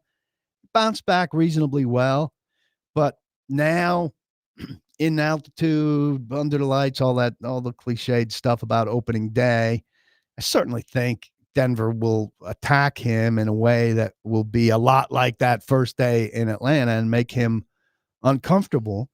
And, my whole thing for this game and for the Titans in general is I think teams are going to sell out to stop Calvin Ridley and make somebody else beat them. Doesn't have to be a singular individual. They can spread it around. And Brian Callahan said, I have to find ways. It's my job to find ways to still get the ball to Calvin also. I liked what Brian Callahan said on Monday about a variety of things. We think we can. Now we have to go out and prove it. Prove it. And Io Manner's one of those guys that has to prove it. But a lot of people are acting like he's got a first-round pedigree. Well, it still sounds like you expect him to be out there enough to have a chance to prove something. Well, they put him at the top of the depth chart. So, I mean, to them, he's one of the top 3 if we're to believe the unofficial depth chart. Now, why would they do that? Why they would do that unless they intended for him to be there? Why give him the pressure and the questioning that comes with that leading into the first game if they don't really intend for him to be there? I mean, the thing previous regimes would have done is bury him behind Jefferson, even if you intended to start him, right? Yes. So, yeah, it's hard for me to believe that they would. I know the depth chart rarely means anything, but that does probably say something, right? I mean, it has to. I think you're rewarding him because you like what he's done, and you're not afraid to say we intend to put this guy out there. But Callahan will talk to it today. But also / because your other options are not good. Yes. Well, I mean, we know what they have, and this group. That's the other thing, Robbie, is that like. On the one hand, I can't blame people for being more optimistic because it's a more talented group than they had in a long time. On the other hand, you got to remember how untalented the group has been for some time, even going back to when, you felt really good when they had Julio Jones, and A.J. Brown, but since that trade, they fielded some really bad receivers. Cody. I mean, there's no Cody Hollister in this 6. Yeah. Good blocker. I just think there's an assumption that it's like, oh, by week 6 or 7, like he's going to be their clear number 2. And it's like, he's a rookie 4th-round wide receiver, who, by the way, I like a lot of what he brings to the table. But I think a lot of the discussion around Io Manner and expectations for him really is rooted more in what they don't have rather than what he is. Yeah. And it's just hope that he turns into that. And it's always off-season hope. I hope good things for him. I think he's got some good things going for him. But I tend to agree with you. Like, why not tamp it down and be pleasantly surprised instead of expecting the world and lend yourself to be disappointed?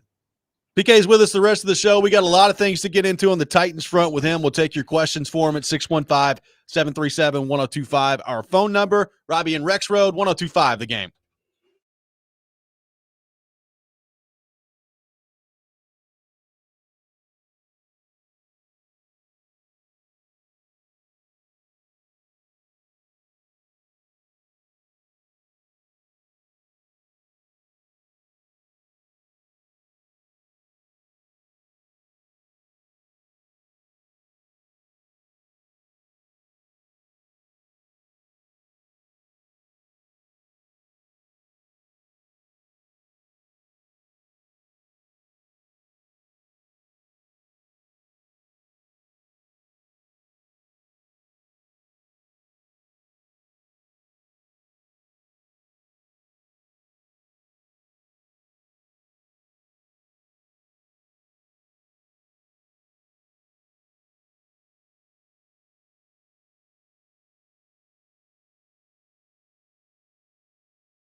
Seems like Cam to Calvin might be your best thing, certainly, or your most explosive thing. If a defense is looking at that, defense as good as the Broncos, certainly, and is hell-bent on taking that away, that leaves you with what's next? How confident, not confident's not the right word, but you envisioning that's a potpourri as the alternative to that, or does somebody have to emerge as the next guy? How's that work? Yeah, I think someone has to, to sit here and say that we have they have to emerge. Someone's got to step up and make the plays. I feel good about the group of guys we have going into Denver. I like the work that we put in, but certainly we got some unproven players and we got some young players that have done it, that haven't done it yet. But I like where those guys are at, and we're going to use anybody that's up on game day. We're using. They're all going to have roles. We're going to make sure that they're in the right spots to have success. And again, we're a team that's in prove it mode right now, and all the things that we feel good about, we're going to have to go do and show it on game day, regardless of how good I feel about the process leading up to it. But I'm confident in the group we have, and I'm excited to go do it, and we just got to go do it. That's Brian Callahan earlier this week. After like 8 minutes of mumbling and then using the word potpourri by Paul Kuharsky. I got to edit that question way down. That was bad form. Let me try bouillabaisse. I'll throw that word in there. I was wrong on that. I saw Mrs. Wycheck and her daughter at Aaron's memorial, and I said, I pay tribute to him frequently when I say I was wrong on that. Yep.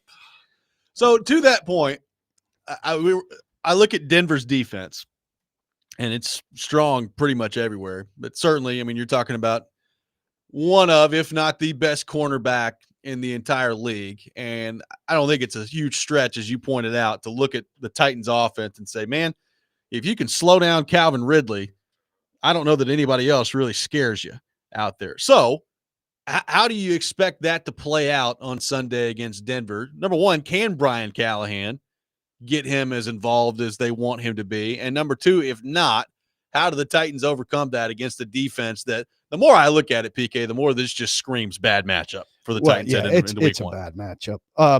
I do think, and I liked that Callahan didn't just say we need to find alternatives, but both he and Holt said it's our jobs to find ways to get him the ball. So he took on a challenge and a mantle there. If they come out of that game not having found ways to get him the ball, we will strike one in terms of game planning. I talked to Tyler Lockett about Surtain and what he does, and he said sometimes he travels and sometimes he won't. So I don't think they'll see I don't think Ridley will see a steady number one cornerback on me, or the traditional Belichick thing of doubling the best guy and leaving Surtain for the number two guy. Chapel Bill. What a night. Genius. Saw her some great memes about her filing for separation. going on to the next rich coach. Dabo. So it'll be very interesting to see how Denver plays that. Look, the thing about this game is pressure, right? Yeah. So if the Titans have a chance in this game, it starts with that revamped offensive line and maybe some help. But they had 15 guys with at least one sack last year, 2 over 10. I think the most combined hits, pressures, and sacks, the most sacks, and the highest or second highest pressure rate, 27.7. So over a quarter of the time when he's passing, he's going to be pressured if they hold true to what they were last year. And that's a new experience for a kid quarterback who's also got the altitude, who also has a defense that may not be doing much against an offense that I'm not a big believer in, but I have to concede does some things. And, I don't see the Titans hammering Bo Nix in this game. Do you? I don't see them. I've got to see them hammering any quarterback to believe the it. path to the Titans pulling a surprise in this game is to pull a bunch of surprises. Yeah. Right? Yes. They're going to have to hit Nix, which we don't rip expect. the football out a couple times. Snead's going to have to come out there and be like, whoa, that's the guy that we thought they were trading for. And he's been invisible all of camp, but there he is doing things, right? Sweat, needs to who play we more haven't than seen 8 in a snaps. long time, needs to play more. I think I set an over-under at practice yesterday of like 16 and a half, Man, that's low. What do you think? I mean, he has not, they're talking about his fitness and everything, but he missed a solid like 2.5 weeks. to 3 weeks. Yeah, when guys miss weeks of camp, worst possible things don't guy. go well. Plus, he's the worst possible guy. to miss that time before this game. Yeah. But A 16 lot and of a half, things- 16 and a half is low. What would you say to that? Especially considering how many snaps the 22? Titans defense could be out there. Right, for right. All right, let's I'll raise it to 22 and a I'd half. put him in the I'd put him in the 20s. I think if the Titans got 25 snaps out of him, they'd be pretty happy, right? I mean, they'd be pretty happy given the context, but the context sure sucks in Yeah, a it game does. that you need him to not just be out there, but to be like showing that he's a double-edged sword now, who's not just going to stop the run, but is going to disrupt the passer and get a guy like Bo Nix off his spot into Draymond Jones or Jeff Simmons or Arden Key or Femi Oladeju, who I think they're kind of like Denard Wilson yesterday struck me as a guy who's trying to speak things into existence with Femi. Like all these things are going to, he didn't use the word manifest, but he said all these things are going to come. Like out of what he's doing, the pass rush and things will come. He's like a soothsayer, like speaking it into his existence. I think it's kind of odd. Seeing the future. Yeah. I don't know that it helps you much in week one, right? Like maybe it does come at some point, but again, this just screams bad matchup on paper. And next week ain't great either. I know. And what I worry about How many are good? Yeah. How many good ones are there? What I worry Week about, 3, I like Callahan, probably just hold on. get to week 3 and everything's going to be all right. Like an under-discussed, in my opinion, part about Callahan is like just the offensive play calling of it. Like I didn't walk away from last year thinking that they had some big problem there. But to your point, PK, like can they get Calvin Ridley the ball this week? Like against a defense that, it's not a typical NFL defense that they're going up against. I mean, it's pretty high level stuff that they're about to see. LA has got a bunch of talent on defense. So the first 2 games are a big test for Brian Callahan. And frankly, with where they're at from a roster standpoint, it may not be a test that they're overly equipped to pass. And I don't know that that means anything that's overly passing judgment-wise on the Callahan part of this, but that's how people are going to view it if things go poorly in the first 2 weeks. And also, here's something that we haven't talked about nearly enough on the Callahan play call front. Maybe some of his best play calling in this game has nothing to do with Cam Ward. I mean, they need to keep Cam Ward's attempts down. Fans aren't going to be wild about that. But if Tony Pollard has a good game here, that's how almost every rookie quarterback has success, is with a good running game that keeps things close. Now, if you look at Washington last year, well, Jaden Daniels is part of the running attack. Cam Ward's not part of the running attack, right? And so I'm not high on Spears, but you can miss Spears here if Spears could be in the lineup doing what Spears does. There's no Spears replacement. The Spears replacement is more Pollard. It's just going to be so you Exactly. You expect Pollard to just play but darn near every offensive snap in this game. I don't know how not. I mean, I think short yardage, you could take it away from him, and a clear run short yardage. Is Mullins going to be active? Chestnut or Mullins. I think. Are they both going to be active? I think so. I think Mullins probably is a special teams role. Plus, your turned ankle away from being down to 1 running back if you only have 2 active. But if you need to give Pollard a blow for a third, it's Chestnut on third down, Chestnut, right? Yeah. which isn't great. No, he's pretty good in August. Yeah, annually. But they've got to run, and in order to run, you got to keep it close, right? Yeah. Now, Vrabel was pretty good if you're down 10, sticking to the run, but Vrabel had Derrick Henry, Right. which is, a whole different deal. Can they stick with Pollard if they're down 10? Will they? That's another Callahan question, another thing to watch, And then if you come out in 2 series on 1st and 10 and you get to 2nd and 8, how much can you stick with it? Or can you do a little pass to set up the run and throw for 6 and then run on 2nd and 4 these are all questions about how he constructs things that I think we're dying to see answered after all these months. Todd Downing on 2nd and 10 is going to run the ball. I promise you that. Yes. 615-737-1025, our phone number. One more hour with PK. We'll begin that coming up next. A lot of your questions already coming in. We appreciate it. Keep them coming for PK at 615-737-1025, our phone number. Robby and Rexrode, 1025 The Game.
Stand back. There's a hurricane coming through. The regular season is upon us, and Paul Kuharski is in for week 1. Titans and Broncos coming up on Sunday. PK with us the rest of the show. We'll take your questions, your thoughts for PK on our text line driven by WilsonCountyHyundai.com. 615-737-1025, our phone number, 615-737-1025. PK, you've made an interesting observation in the Titans locker room that you think could have something to do with leadership. What do you make? First off, what did you discover in there, and what do you think it means? Well, there's still a lot to be discovered because obviously guys have been scrambled. It's not new to them, but it's new to us. We were just in the locker room for the first time on Thursday. So you kind of have to make a new roadmap to figure out where guys are. Like Amani Hooker has moved across town. Used to always be on the shower side where the DBs were, and now he's on the doorway side. But it is interesting where guys are placed. Like Cam Ward, the specialists have maintained their spot, the kickers, punters, down at the far end, which is where the quarterbacks were, which was primo real estate, right? You had a lot of space. You might have a locker empty next to the starting quarterback. It took media a little bit of work to get to them. Yeah, Cam Ward is now like right in the middle of it, and he's between meaningfully Lloyd Cushenberry and Calvin Ridley. So number 1 receiver and the guy he's taking snaps from. There's no way not to see that there's meaning in that, right? So we'll stop there. All right, so they've moved him between those two guys from a media perspective, or I guess just being around guys perspective. Why does that matter?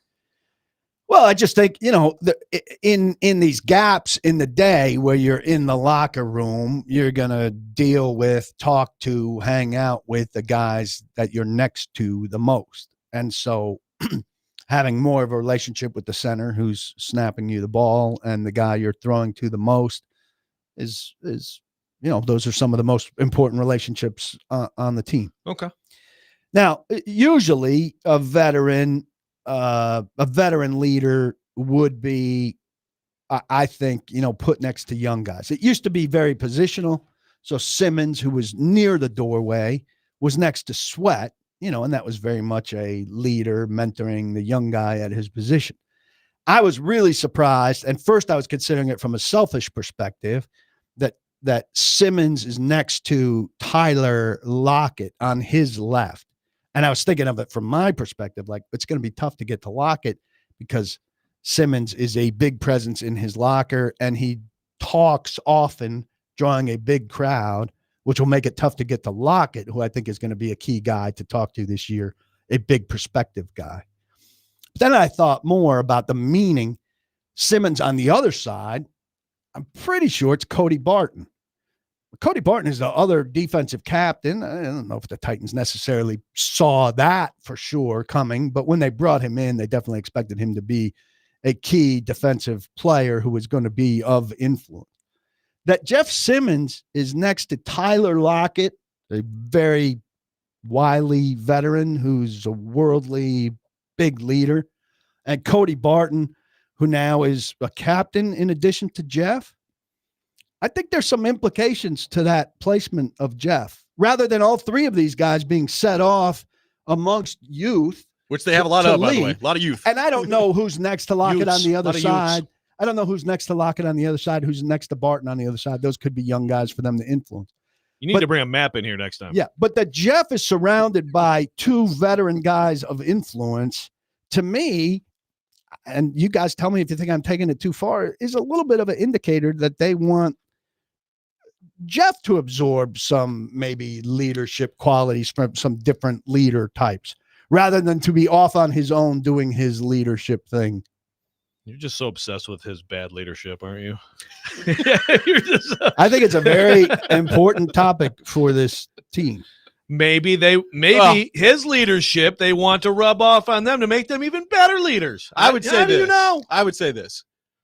I think for sure, like when you lay it out where Ward is placed and there's Cushenberry and Ridley. Like, there's no way that that's not intentional, right? Like, there's Absolutely no intentional. way that that's not intentional to have your number one receiver and your center next to your quarterback. I guess the room is intentional. Well, that would be my question. I guess my only question after that would be like, is all of it intentional, or is it just hyper focused on the quarterback in that one spot? This is a question you need to ask today. I think it's no accident. I mean, there's no way Jeff Simmons, the next biggest thing to Cam Ward in that room, is placed where he's placed by accident. Yeah. How that's the question. Like, how carefully, without using like potpourri in your question, like how carefully did you construct this locker room? How intentional is the entire? I think now that it's not just I'll positional. Ask it if you insist, but I think he's pretty much. You don't think that's worthwhile? Said it. I think he's pretty much said it. Okay. Well, you got to text by the end of the year, Simmons is not even going to look at PK, is he? Like, get him out of here. I mean, he's more likely to leave than I am. I think you guys need to go to Top Golf or something. Okay. I got a texter who says, "What a wasted segment. Locker placement. Bleep." I think it's interesting. I mean, if you don't want to know, I think it's interesting. Under thing, things under the hood, unseen and under the hood that mean things, then Yeah, that's go ahead and find some cheerlead Titan stuff that's telling you how great they are. Or maybe he just wants us to say how bad they are. You never know. Wow. But no, this is where access can be valuable. It's interesting. I think like Simmons being a captain. Do you have a problem with this? No. I mean, you almost can't not, right? No, I think he's a captain, and I think he's an important leader of the front. I think it's significant. I think it's important that his leadership be minimized where he's not the guy for the organization. I think that has not worked out great. And so that somebody like Barton's emerging, and that, Hooker maybe is able to take on more, but that Cam is more the face of the franchise. I think that's all healthy for them. And that's not a direct they need him to be the Jeff. Clear face of the franchise. I think that's in short order. I don't mean that as an insult of Jeff. I think part of Jeff's issue has been that there's not been enough around Jeff. And that's not Jeff's doing. No, I would agree. That's the team's failure. I would agree. Now, another thing that I think is not a big deal that people have got to stop making a big deal, like Cam Ward being a captain his rookie year. It's like, okay. Quarterbacks are captains almost everywhere. Go look around the league. Tell me how many quarterbacks are not captains on their team. New Orleans doesn't have a captain or quarterback. I mean, you know what New Orleans doesn't have? A good quarterback. Yeah. Well, how many? Well, I don't know the answer to this. How many rookie quarterbacks get voted captain? I'm sure some do. For fair amount. Yeah. If you're the starting quarterback, I think a fair amount. Like was CJ Stroud right away? Was Jaden Daniels? I'd have to go back. Don't know, but I would suspect almost so. guarantee. Yeah. Yeah. It's not some massive, oh my God. And also, I actually think that, I think he has those qualities, right? Like the guys like him, right? The guys follow him, all that much stuff. So, hell, Levis had it last year in his second year. Right. When you're, leading the huddle, it's a very natural thing. You're kind of a captain with or without the Stroud. Yes. Captain rookie. Yeah. I think it's very common. Like if you're the starting quarterback, it's almost a red flag if you don't, right? If you're not a captain. Yeah, like if you're a rookie and you're not, then to me it's like, okay. But yeah, once even like Levis last year, if he wasn't, that would have been absolutely a red flag to me. Yeah, right. Agree.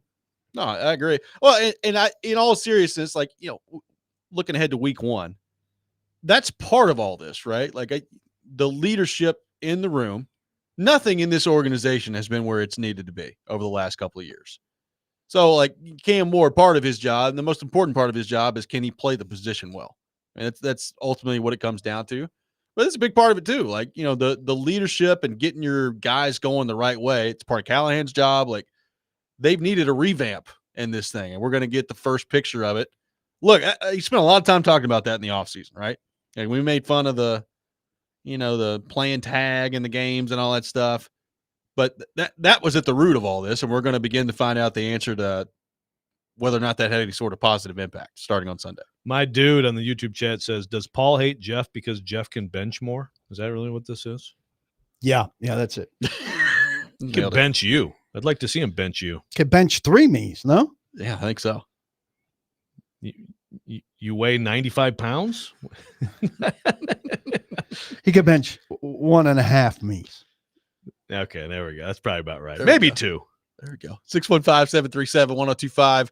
Our phone number. More coming up next with PK, Robby, and Rexrode. 1025 The Game.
Talked about leadership, and players have talked about how they feel like leadership is better this year compared to last. How does that help you when you go on the road and you face maybe adversity in a week 1 game? Oh, just like anything, it's really easy to lead when things go well.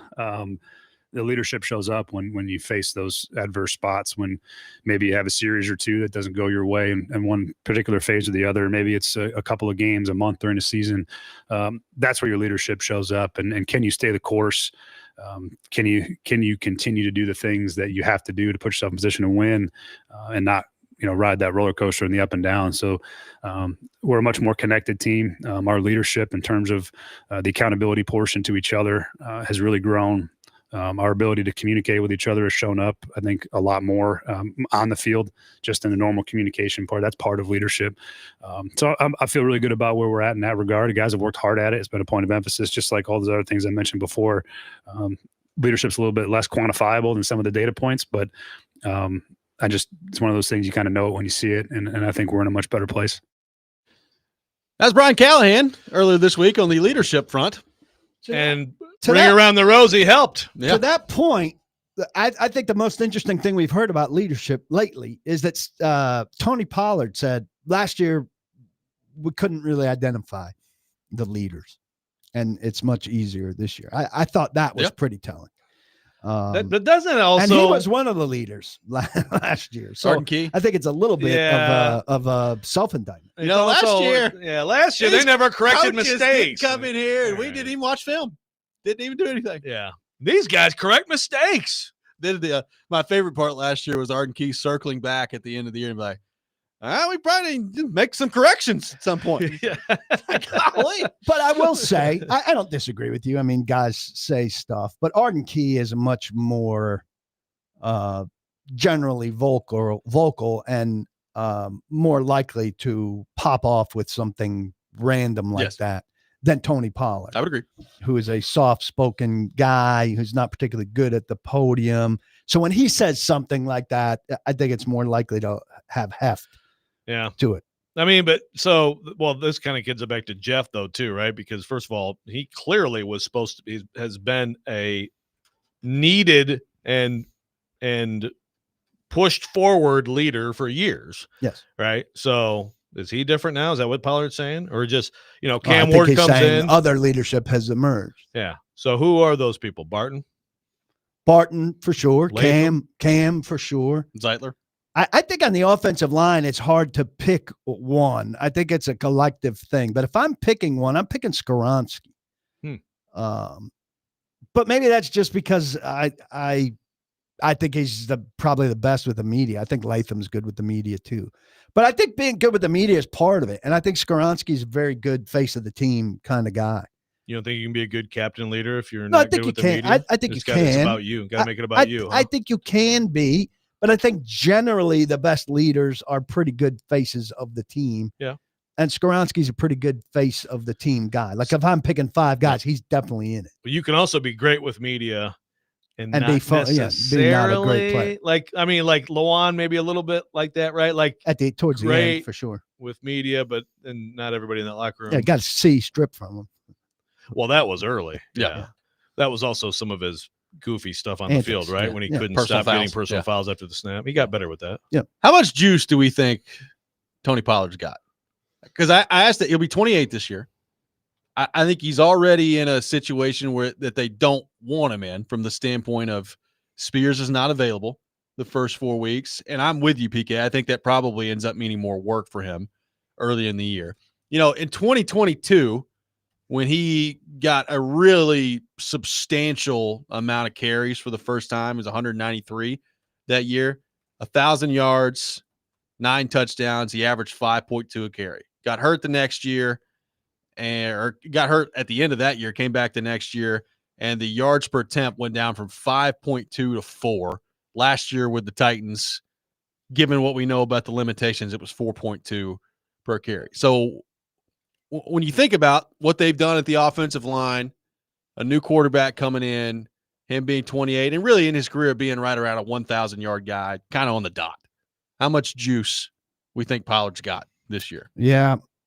I don't think an incredible amount of juice. And I think, if they could have done more, and we know how many needs they had and everything, I think they would have liked to have gotten a solid Tony Pollard backup who could be his replacement next year, then get out of his 3-year deal for $2 million dead money next year.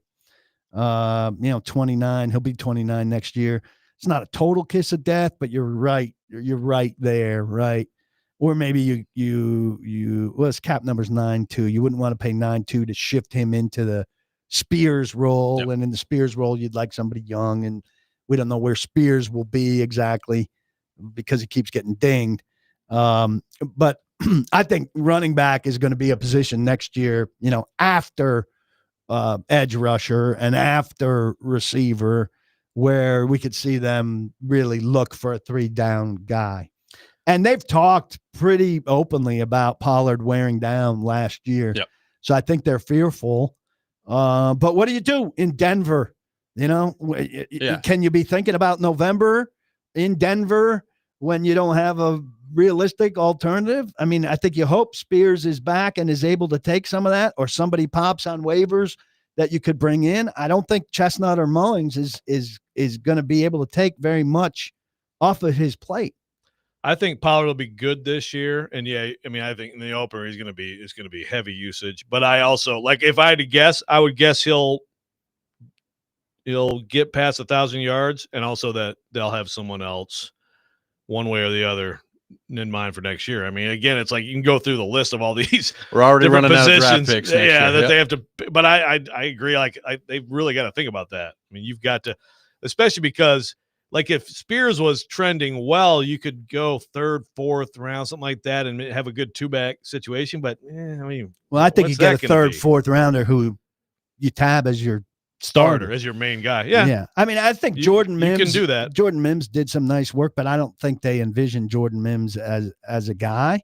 But you know how the league goes, and it could be November, December that Jordan Mims is on the roster. I mean, they had a bad back on the roster down the stretch last year, whose name escapes me. Yeah, I'm trying to remember who they had on the roster last year. Snead, from a snap percentage standpoint, what roughly do you think we're going to see on Sunday? No idea. Who knows? I mean, do you think they know at this point? I think they have a wishful hope that all of this timed up and all they wanted was him to be physically ready to go, and that he will be physically ready to go, and that when they put him out there, he will play somewhere close to how the whole game they think he could play. Oh, yeah, definitely the whole game, but at the level that they thought he was going to play at on opening day last year. And if he does, what a revelation that'll be for that defensive backfield where everybody could kick back a notch, and Brownlee's too. And everybody, McCreary, some of those guys you don't want to see in the field aren't on the field. And some of those guys you don't want to see on the field are playing special teams. And that's it. I mean, Darrell Baker has regressed this camp. I thought he did a hell of a job last year, and I think Denard Wilson was a big reason why. He's very good with defensive backs. But right now, I really would not be excited about seeing Darrell Baker on the field. And if Snead goes down during this game and goes to the sideline, you see Darrell Baker come on, that's some bad news. Snead going to get Harris. Harris could be past Baker. Yep. I don't know. So injury report today, first one of the year. Very exciting day. Snead going to get a Q. Questionable. I mean, I think Snead will be on there. He'll be listed. Cushenberry will be listed. Sweat will be listed. So, Latham maybe not listed. But they don't have to designate until the end of the week, right? Yep. So, right. That's right. Yeah, that's right. Yeah. The Q wouldn't come till Friday. Yeah. See? Out of practice. Just maybe a limited today for for that's Snead. right. Yeah. Limited. Yes. One texter going back to the locker room conversation says, couldn't get to my phone earlier, but just wanted to text that everybody should be positioned closer to the bathrooms so we could go ahead and flush this season down the toilet. Just get to everybody's locker room right next to the toilet, please. If you don't mind. Everybody's got reasonable proximity to the bathroom. It's good. Doesn't take long / to get to the bathroom. shower / sink. I mean, Bayard used to have that primo spot, man. You're right. Boom. You right. Go in the bathroom. Let's just be clear. It's not all toilet in there. There's shower. Yeah. There's sink. There's shaving. Heavy duty stuff. There's shaving that goes on. There's all sorts of things that goes on behind those doors. And PK's got video to prove it. I mean, come on, you just lobbed it up, man. I don't think that my guilty video had anything to do with the bathroom. No, my filming is, elite, pretty spectacular, pretty good. It's good. I am very good with the iPhone camera. Good framing. Let's head to our 102.5 The Game phone line, driven by WilsonCountyHyundai.com. Welcome in Dr. Locke to the program. Doctor. Good morning. Oh, good morning, guys. Hey, man, I hate to interrupt this amazing topic of, maybe if I stay too long enough, I can find out where Jeffrey Simmons, which side he keeps the shampoo on. We moved on. Now you're the one extending it, not us. Can he spare a square? Let's switch it up a little bit, though. Let's talk about how the SEC laid an egg in Texas, came up to the horseshoe, my horseshoe, played my Ohio State, and we turned the best supposedly the best quarterback in the nation to a check down champion. Two interceptions, one luckily got called back. Our defense dominated both sides. Our offensive line blew them off the we all watched it. We know what we've happened. talked about this a lot this week. Hey, thanks for calling in with the big recap of a game that was played 4 days ago. Oh, come on now. You guys talked for weeks. I had to listen to you guys pander about how deep the SEC was, how strong it was. How strong was it? Alabama lost to a 2-win Florida State Talked team. a lot about that one. How deep? How deep and how badass is the SEC? This week coming up, Michigan's going to beat Oklahoma, and it's going to continue. We're going to continue to drub the SEC.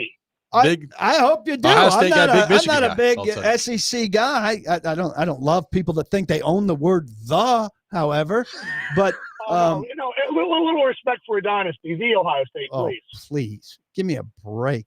But you played great. You played great. It was a phenomenal job. But maybe Arch sucks. Maybe you're the first team to reveal that Arch sucks. Maybe you did a hell of a job. If my team did a hell of a job, but it required me having Matt Patricia, I'd rather not do a hell of a job. No, he's a genius. No, they're all convinced he's a genius. Thank you, Doctor. I mean, have that mouse walking around my campus. I'd rather take my chance with a regular human being coordinating my defense. At least he's not on the offense. Took it to a dark place. I don't really have a problem with that call. Have I ever done a rant about supposedly? No. I'm saving that one. Off. Supposedly is not a word. I mean, that guy sounded like he was from the South. How many motherfuckers use supposedly? You make me so nervous when you do that every time. We got to stop with supposedly. It's not a word. We'll have more. What are they combining? Or they just...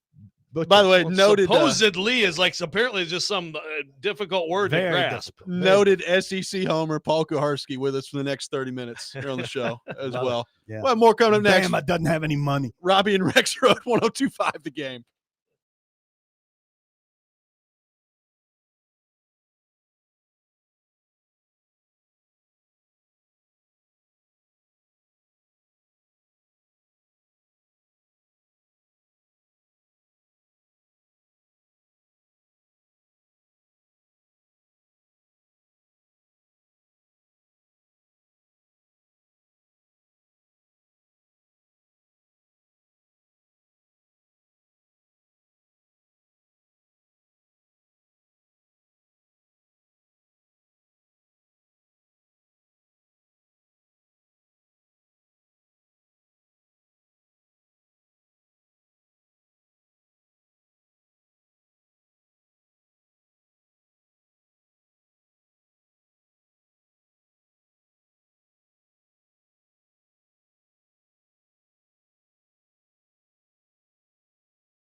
Welcome back in, Robby and Rexrode, 102.5 The Game. I got some tickets to give away. A 4-pack of tickets to see the Mexican national team take on Korea Republic at Geodis Park coming up on Tuesday, September the 9th. Be caller 5, 615-737-1025. Caller 5 will win a 4-pack of tickets to see the Mexican national team take on Korea Republic coming up on Tuesday at Geodis Park. Taking your thoughts on the Titans at 615-737-1025, our phone number, 615-737-1025.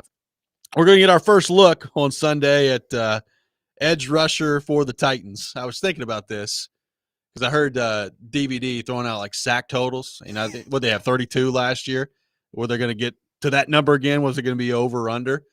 And I'm looking at it and I'm like, I don't know who's getting after the quarterback this year for the Tennessee Titans. We'll see if Simmons and the weight loss and all that happens. But we're going to get our first look at edge rusher Sunday, Paul. And I think Titans fans may want to shield their eyes for what they see. Wow. I mean, 32 is very low. Denver had 63 last year. Yeah. 63. Get into the 40s and you're in the human race. It's just hard to see where they're going to come from. So, like with a lot of things with this team, you know, maybe they surprise us, and maybe Draymond Jones has a big year. Maybe Femi in the second half figures something out and does some things. Key is capable in bursts. We've seen him have 3-game stretches where you say, whoa, where'd that come from? And then it disappears. Season opener on the road a couple years ago. New Orleans. Maybe he'll repeat. Yeah, look good. But, you know, overall, week to week, you know, is over under 1.5 sacks in a game. I'm taking under. Yeah, which is a very depressing place to be for that defense. Yeah, I mean, look, I think the Simmons Sweat thing has got to be great. And I'm confident. I don't know how you feel. I know how you feel about Jeff. Jeez. But, man, I think he's going to have a good year. I think he looks in great shape. He looks quick, and I think he's going to have a great year. I just don't know his Sweat going to be significantly better than last year. You know, that's my question. I don't have a lot of faith. They could be a really good tandem. I don't have a lot of faith in Sweat because of this missed time. I do have a lot of faith in Simmons. The question to me is, A, can he stay healthy? Because over the last few years, he's had something nagging that has helped slow him. And B, can he get over the double team thing? Like he just talks about double teams as if they are preventative. And last year he was double teamed less than Sweat. Yeah. Has anybody mentioned that to him? It's coming. Position yourself so you can run into the bathroom, hide under a toilet. You really got to gird yourself up to go in with that. Yeah. First he sees me coming and the sour starts, and then just use Glennon as a meat shield. Yeah. Tyler Lockett. He's right next to him. Tyler, I need you to come with me. Texter says Femi has bus written all over him. I look, he was a project. He was always going to be a project, right? Now you can take issue with doing a project at that point, right? Yes. But which I do take issue with. Yeah, but I mean, but it's hard not. But to if the project works out, if the final result of the project is what they think, then you know, if you have to suffer through a underwhelming rookie year, fine. But right? You've got 4 years with your second round pick. You're sacrificing the first year to project status, then you got 3 years with them. Okay. Well, I'm just saying if he turns out to be really good. The hard part is how many guys you see, and we've talked about this before, but it's like how many guys you see who come in not ready to produce, and then they get that much better. You can improve, but can you get that much better? Yeah, like how many pass rushers come into the league and are like not ready to play football, and then become great later. Great players. Also, like Javon Curse comes in, and I'm just off the top of my head, boom. Right? Yeah. Yeah, like, and I realize it's different because he just started playing the position. So I mean that's going to be the selling point as well. He just started playing this position last year, so give him some time. And look, maybe he does. I'm sure it's happened, but how many guys have come in and have just been unready to play, and then turn into absolute superstars? Also, it's a building backwards thing, which I get, but not in the second round. So you're drafting your number 2 edge in 2025, awaiting your number 1 edge in 2026, which I understand if you're doing it like 3rd, 4th, 5th round. But to kind of concede the 2nd round, the best we could do is get our number 2 edge, just seems like a little bit of a give up. Well, to me, isn't it? I think this is your 2nd pick. I think it would also be. It's one thing if it's a more loaded roster and you look at edge and it's like, oh, that's just the glaring weakness and you're taking a shot. Like, yeah, edge was a glaring weakness. We go look around that roster. I mean, I was telling PK, look at the depth chart that came out yesterday, and I was just like, oh God, this may not go well for the Titans. So it's not like this was their only opportunity. They had a lot of positions of need. Yeah. Now, I will say though, to your point, PK, I mean, I think the idea, I think, is he could become a number 1 edge. Yeah, maybe. Right? I don't know. In the 2nd round, they're taking an edge. They're taking an edge next year, or getting some premier level guy that they envision as being their primary sack guy. But I mean, when it comes, could he become one? Yeah, but he would still, I think, qualify as 1B at best. Now, it'd be great to have 2 fantastic ones. Yeah, you hope that there's someone who makes. Yeah, I mean, right. I'm just saying that you draft someone in the 2nd round.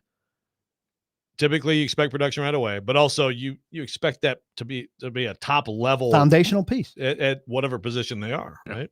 Yeah, and maybe he feels like a foundational piece halfway through or going into next season, but it really is a long play. Yeah, and it just seems kind of odd for a team in their situation to intentionally take a long play. Ed on the text line says, I hope Brownlee cuts his penalties in half. I'll quickly lose patience with him if we see more of the same this year. To me, PK, like Snead's health's a big part of that too. Like Brownlee, we know is handsy. Like he's going to get into the receiver, and he's probably going to get called a few times this year for PI, which I can live with if you're still sticky in coverage. Like you're getting all really high level cornerbacks get called for PI time and again. So I'm not hugely worried about that. What I worry about is like if Snead either goes down and isn't available or isn't the same level of player, is Brownlee going to be put in matchups where he really has no business being in? Like, or, you know, if Brownlee at some point due to injury is your de facto number 1 corner, like, is he ready for that? I have my doubts about that this year. Yeah, he was in that position last year, and, you know, it wasn't ideal, but given all their other deficiencies, he was lesser serviceable. Yeah. Serviceable was good. Will he be better than serviceable as a number 1? Yeah. Do you want him to be your number 1? No. And again, this is another spot. Like Jarvis Brownlee is a good hit as a 5th round pick, but next year he's got to be your number 2 at best. And he even conceivably could become your slot if McCreary walks. He's best suited to be a slot. That kind of attitude really fits the slot. And, you know, I think they're looking next year for number 1 receiver, number 1 edge, number 1 running back, maybe, and number 1 corner. And again, the list is too long. Yep. Number 1 quarterback. No, just kidding. Kyle and Shelby. Kyle, shut Way to amuse the people. All right. Colin Shelbyville's asking you if they brought in Kazir White to start over Cedric Gray and Williams. I don't think so. He's just a depth head, right? He's not been around. Now I'm seeing something. I don't know about him heading to practice squad first. I haven't seen that. You know, he's an experienced player, so I think he would be depth insurance behind 2 inexperienced guys in Gray and Williams. Look, he's had some success in the league. Blake Bedingfield thinks he's, you know, average NFL linebacker. I know a lot of people are far more excited about him than that. But I think at the start, for sure, he's insurance. And you're hoping that Gray and Williams are fine and that you don't really need him. And he's been out of the loop, so he's probably coming off of something. We'll have one more segment with PK looking ahead to the matchup against Denver coming up this weekend. We'll do that next. Commodores taking on Virginia Tech this Saturday. Pregame beginning at 5 o'clock, kickoff at 6:30. Vanderbilt football brought to you by Gary Force Acura and Smoky Mountain Tops. You're listening to Robby and Rexrode, 102.5 The Game. What time is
Tune in for the NFL Game of the Week on ESPN 102.5 The Game as the Dallas Cowboys, without Micah Parsons, take on the Philadelphia Eagles tomorrow night at 7:20. NFL Game of the Week presented by Circus Sportsbook Kentucky and Macero in 12 South. Taking your thoughts for PK. The kids are going to be pouring out of media ethics, running to watch that game. Yeah.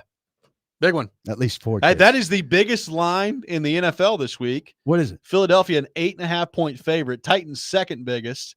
The Broncos, a 7.5-point favorite. So there you go. And by the way, professor of media ethics right here, Paul Kuharsky. That's right. Thank you. It's gone down from 8.5 to 7.5. It has. Money coming in. Should have gone with the Titans, though, when it was 8.5. I know. Should you have? I don't know. Part of me thinks I wouldn't be surprised if they definitely, I don't think they'll win, but I don't know.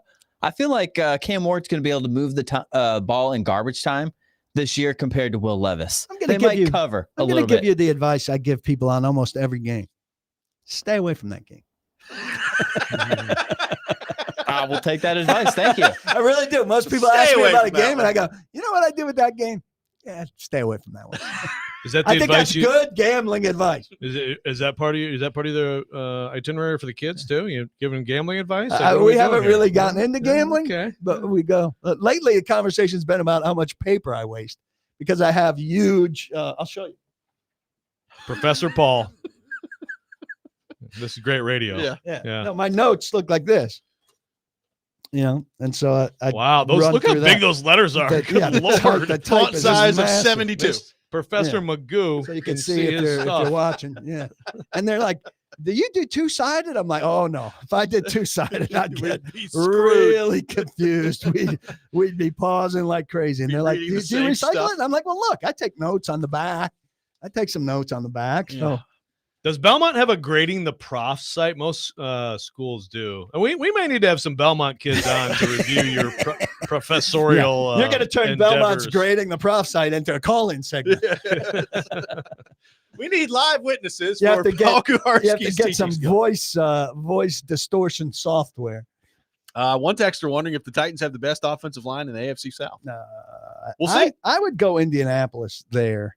And I hate Indianapolis. I think Indianapolis is the fourth place team in the division. But I think they've got a pretty good Bernard Raymond.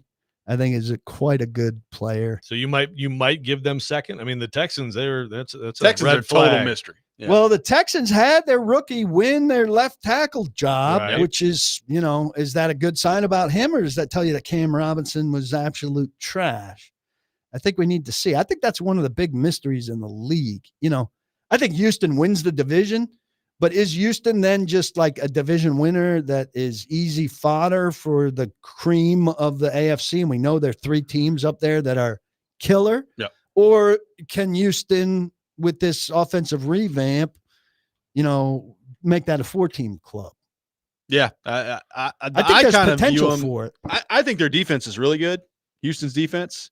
Their offensive line scares the crap out of me. If I'm, John McClain's talked about it. I just think it's a total. And now, granted, their offensive line last year wasn't any good. I mean, what did CJ Stroud get sacked last year? He got sacked a lot last year. Yeah. So, They just blame the OC. Yeah. Then he got fired. And the O-line coach, Yeah. I think, who is out as well. So those two coaches are the ones, if you're Titans fans, that you're looking at pretty closely after Brian Callahan and his staff. PK, what does success for Cam Ward look like to you in week one in this matchup?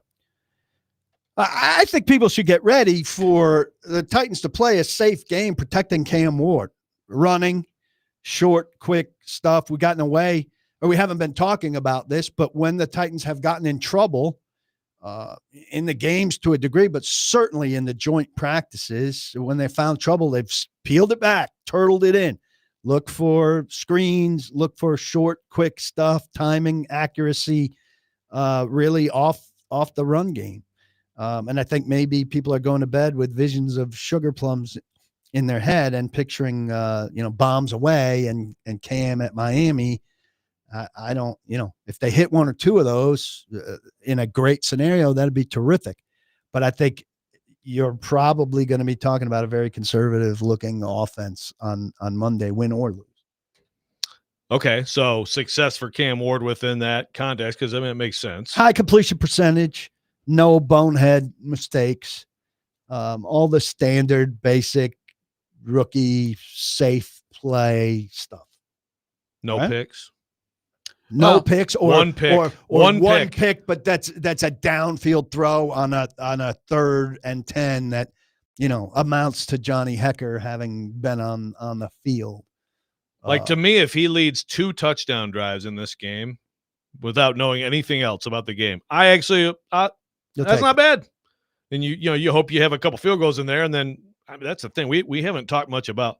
We've talked about individuals, but like the defense as a whole. I mean, I don't really know how good or bad this defense might be. But what do you suspect? Probably a little more bad than good. I think maybe a lot more. I have not been able to shake the feeling all week that they're about to go up there and just get killed. That's been my feeling on it all week. I mean, I'm talking 3 touchdowns. I think they're going to get smoked. I tend to feel the same way, and I don't generally talk about a game feel. I just think it's a really bad matchup that they really could have used something that allowed them to, in some way, shape, or form, ease in. And this is just not that. And I think Monday we're going to be talking about some ugly stuff. Yeah. Finding the positives of Cam Ward in the Yeah. That's an ideal scenario. Loss. I mean, that's not an ideal scenario. But hopefully if things don't go well for them the way Robby and I think they won't, that it's not Cam Ward's quote-unquote fault. Right. Well, I mean, the reality is, like, again, this is a high-level defense he's about to go up against. And I'm sure Vance Joseph is going to throw everything at him. And that's a lot to handle in week one as a rookie quarterback. To me, it's a big Brian Callahan week in terms of how much do you help your rookie quarterback in game one, knowing that the odds and the circumstances are totally stacked against you. And what does he do? What does he do on the handful of plays? Let's say there are 6 where he does not recognize anything. Exactly. And he does what they have out there, alignment against what Denver's showing and what Denver does is just a complete disconnect.